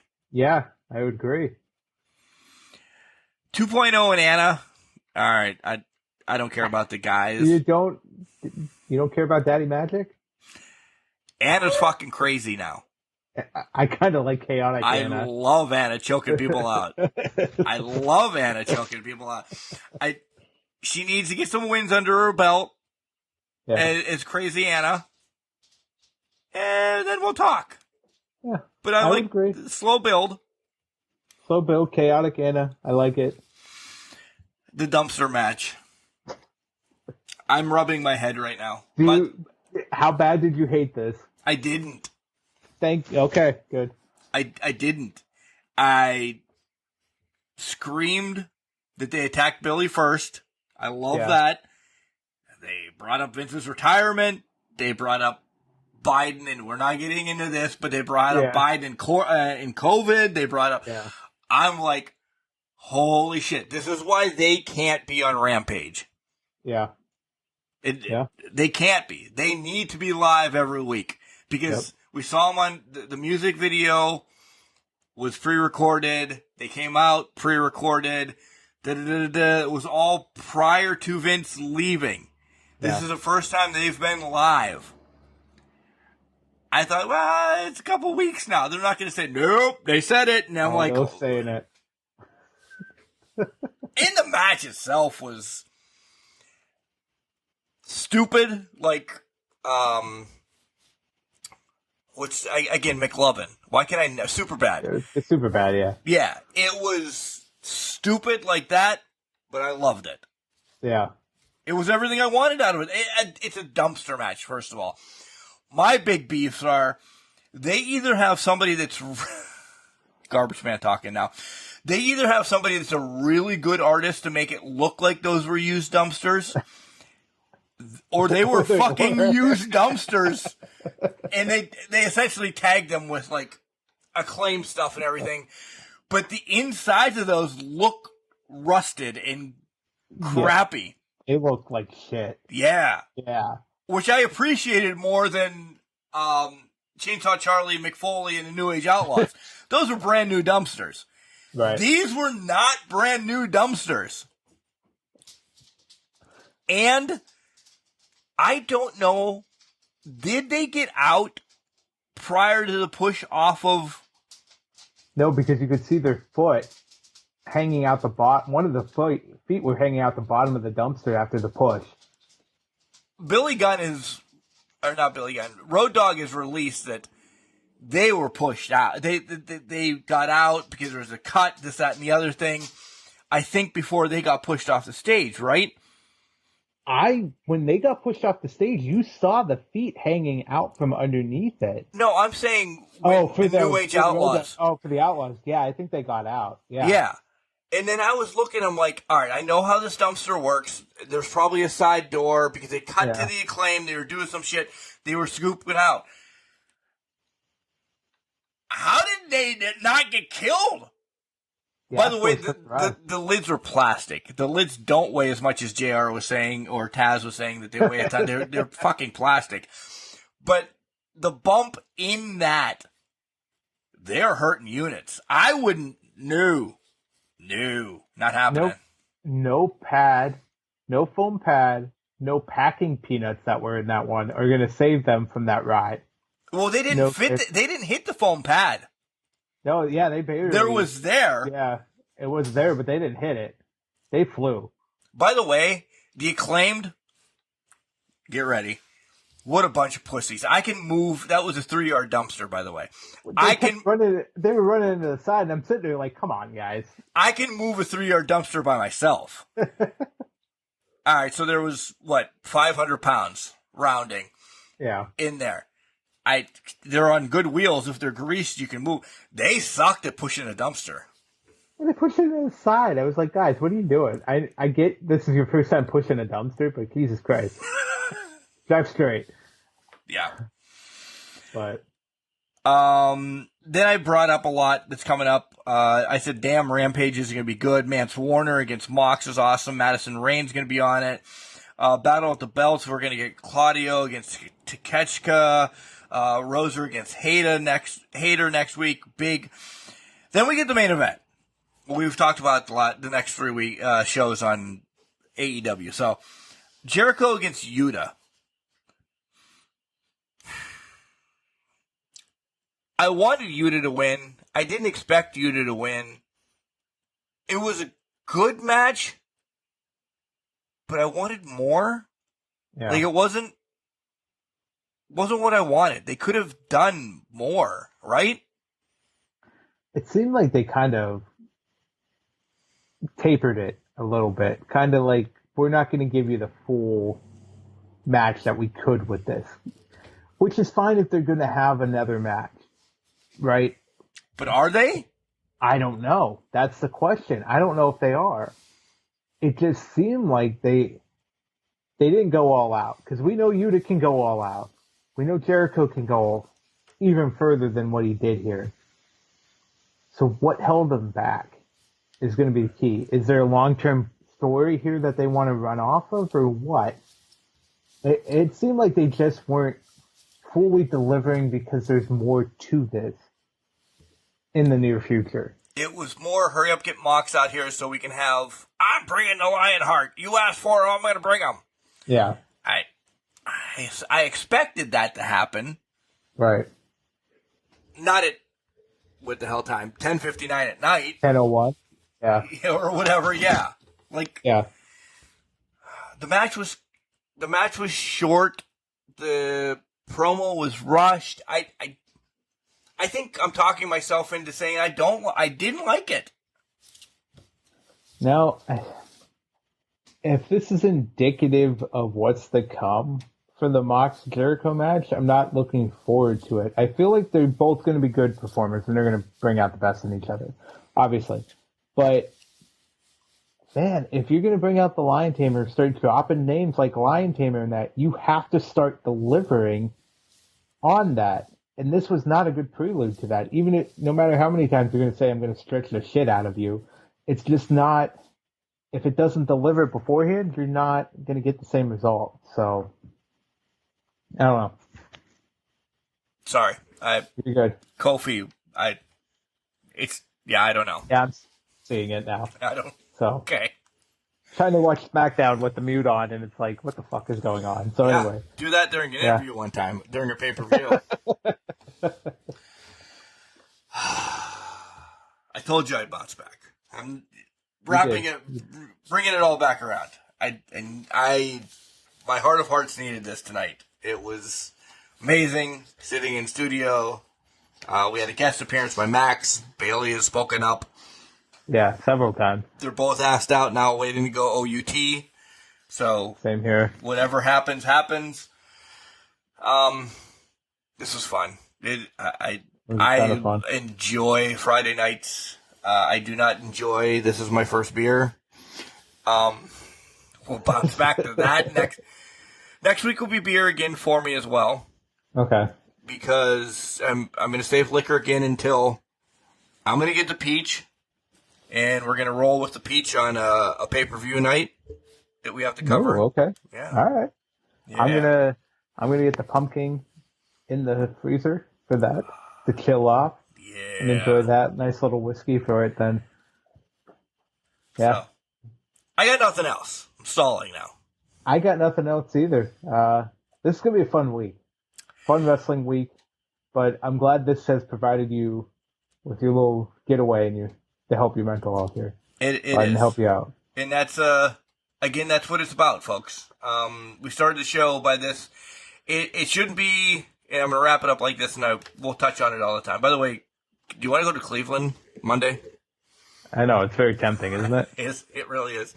It shouldn't be a month, folks. It shouldn't be just 1 month that we, and I want to say celebrate, but that's the word that popped in my head.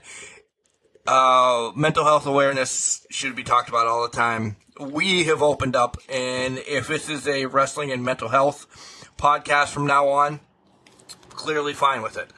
We need to make it relevant. People struggle day in and day out. It's a song. It's stuff that happens during the week that can just telling you. The half an hour before the show, I'm crying watching Bette Midler sing The Rose on TikTok. Kelly asked me, "Are you all right?" And I heard her, but I couldn't answer. Yeah. It takes a little bit of time. You bounce back. You get to your norms, and it's okay. You have people that love you. We've said it before. If you need to reach out to your friends, reach out to your family, send us messages. Yeah. I will then reach out to you personally, and if it's talking about anything, I don't want to read your obituary. I'd rather spend the rest of my night listen to you grovel, and now I'm being a dick. And at least we'll work ourselves through it. This is about love. And No. I said it before, when I say I love you, it's not a fake thing. I love people that are in my life. If I don't want you in my life, I cut trees down real quick. Yeah. Best way to say that. And that I completely agree. Reach out. If you guys need anything, holler. Reach out to those that love you. Can Crushers if you need it. It's better to have your voice heard. You're not a burden on people. Just reach out and be there for people. Love runs unconditionally, I think, through anybody here at Can Crushers. So we love the audience. We love the Can Crushers. I love Mark. Mark loves me. We're brothers to the end. It's just, we're here for each other. And yeah, things are going to hit you. Things are going to hit you hard. And they're going to take you down even when you don't think it's going to take you down. But at the end of the day... Fucking Bette Midler. But you're going to pick yourself right back the fuck up. And you're going to do it your way. And that's the way it goes. Fucking Frank Sinatra, too. Yep. All right, guys. Remember, tell your loved ones you love them, because you never know. Mm-hmm. Remember, though, just because you're trash doesn't mean you can't do great things. You're a garbage can, not a garbage cannot.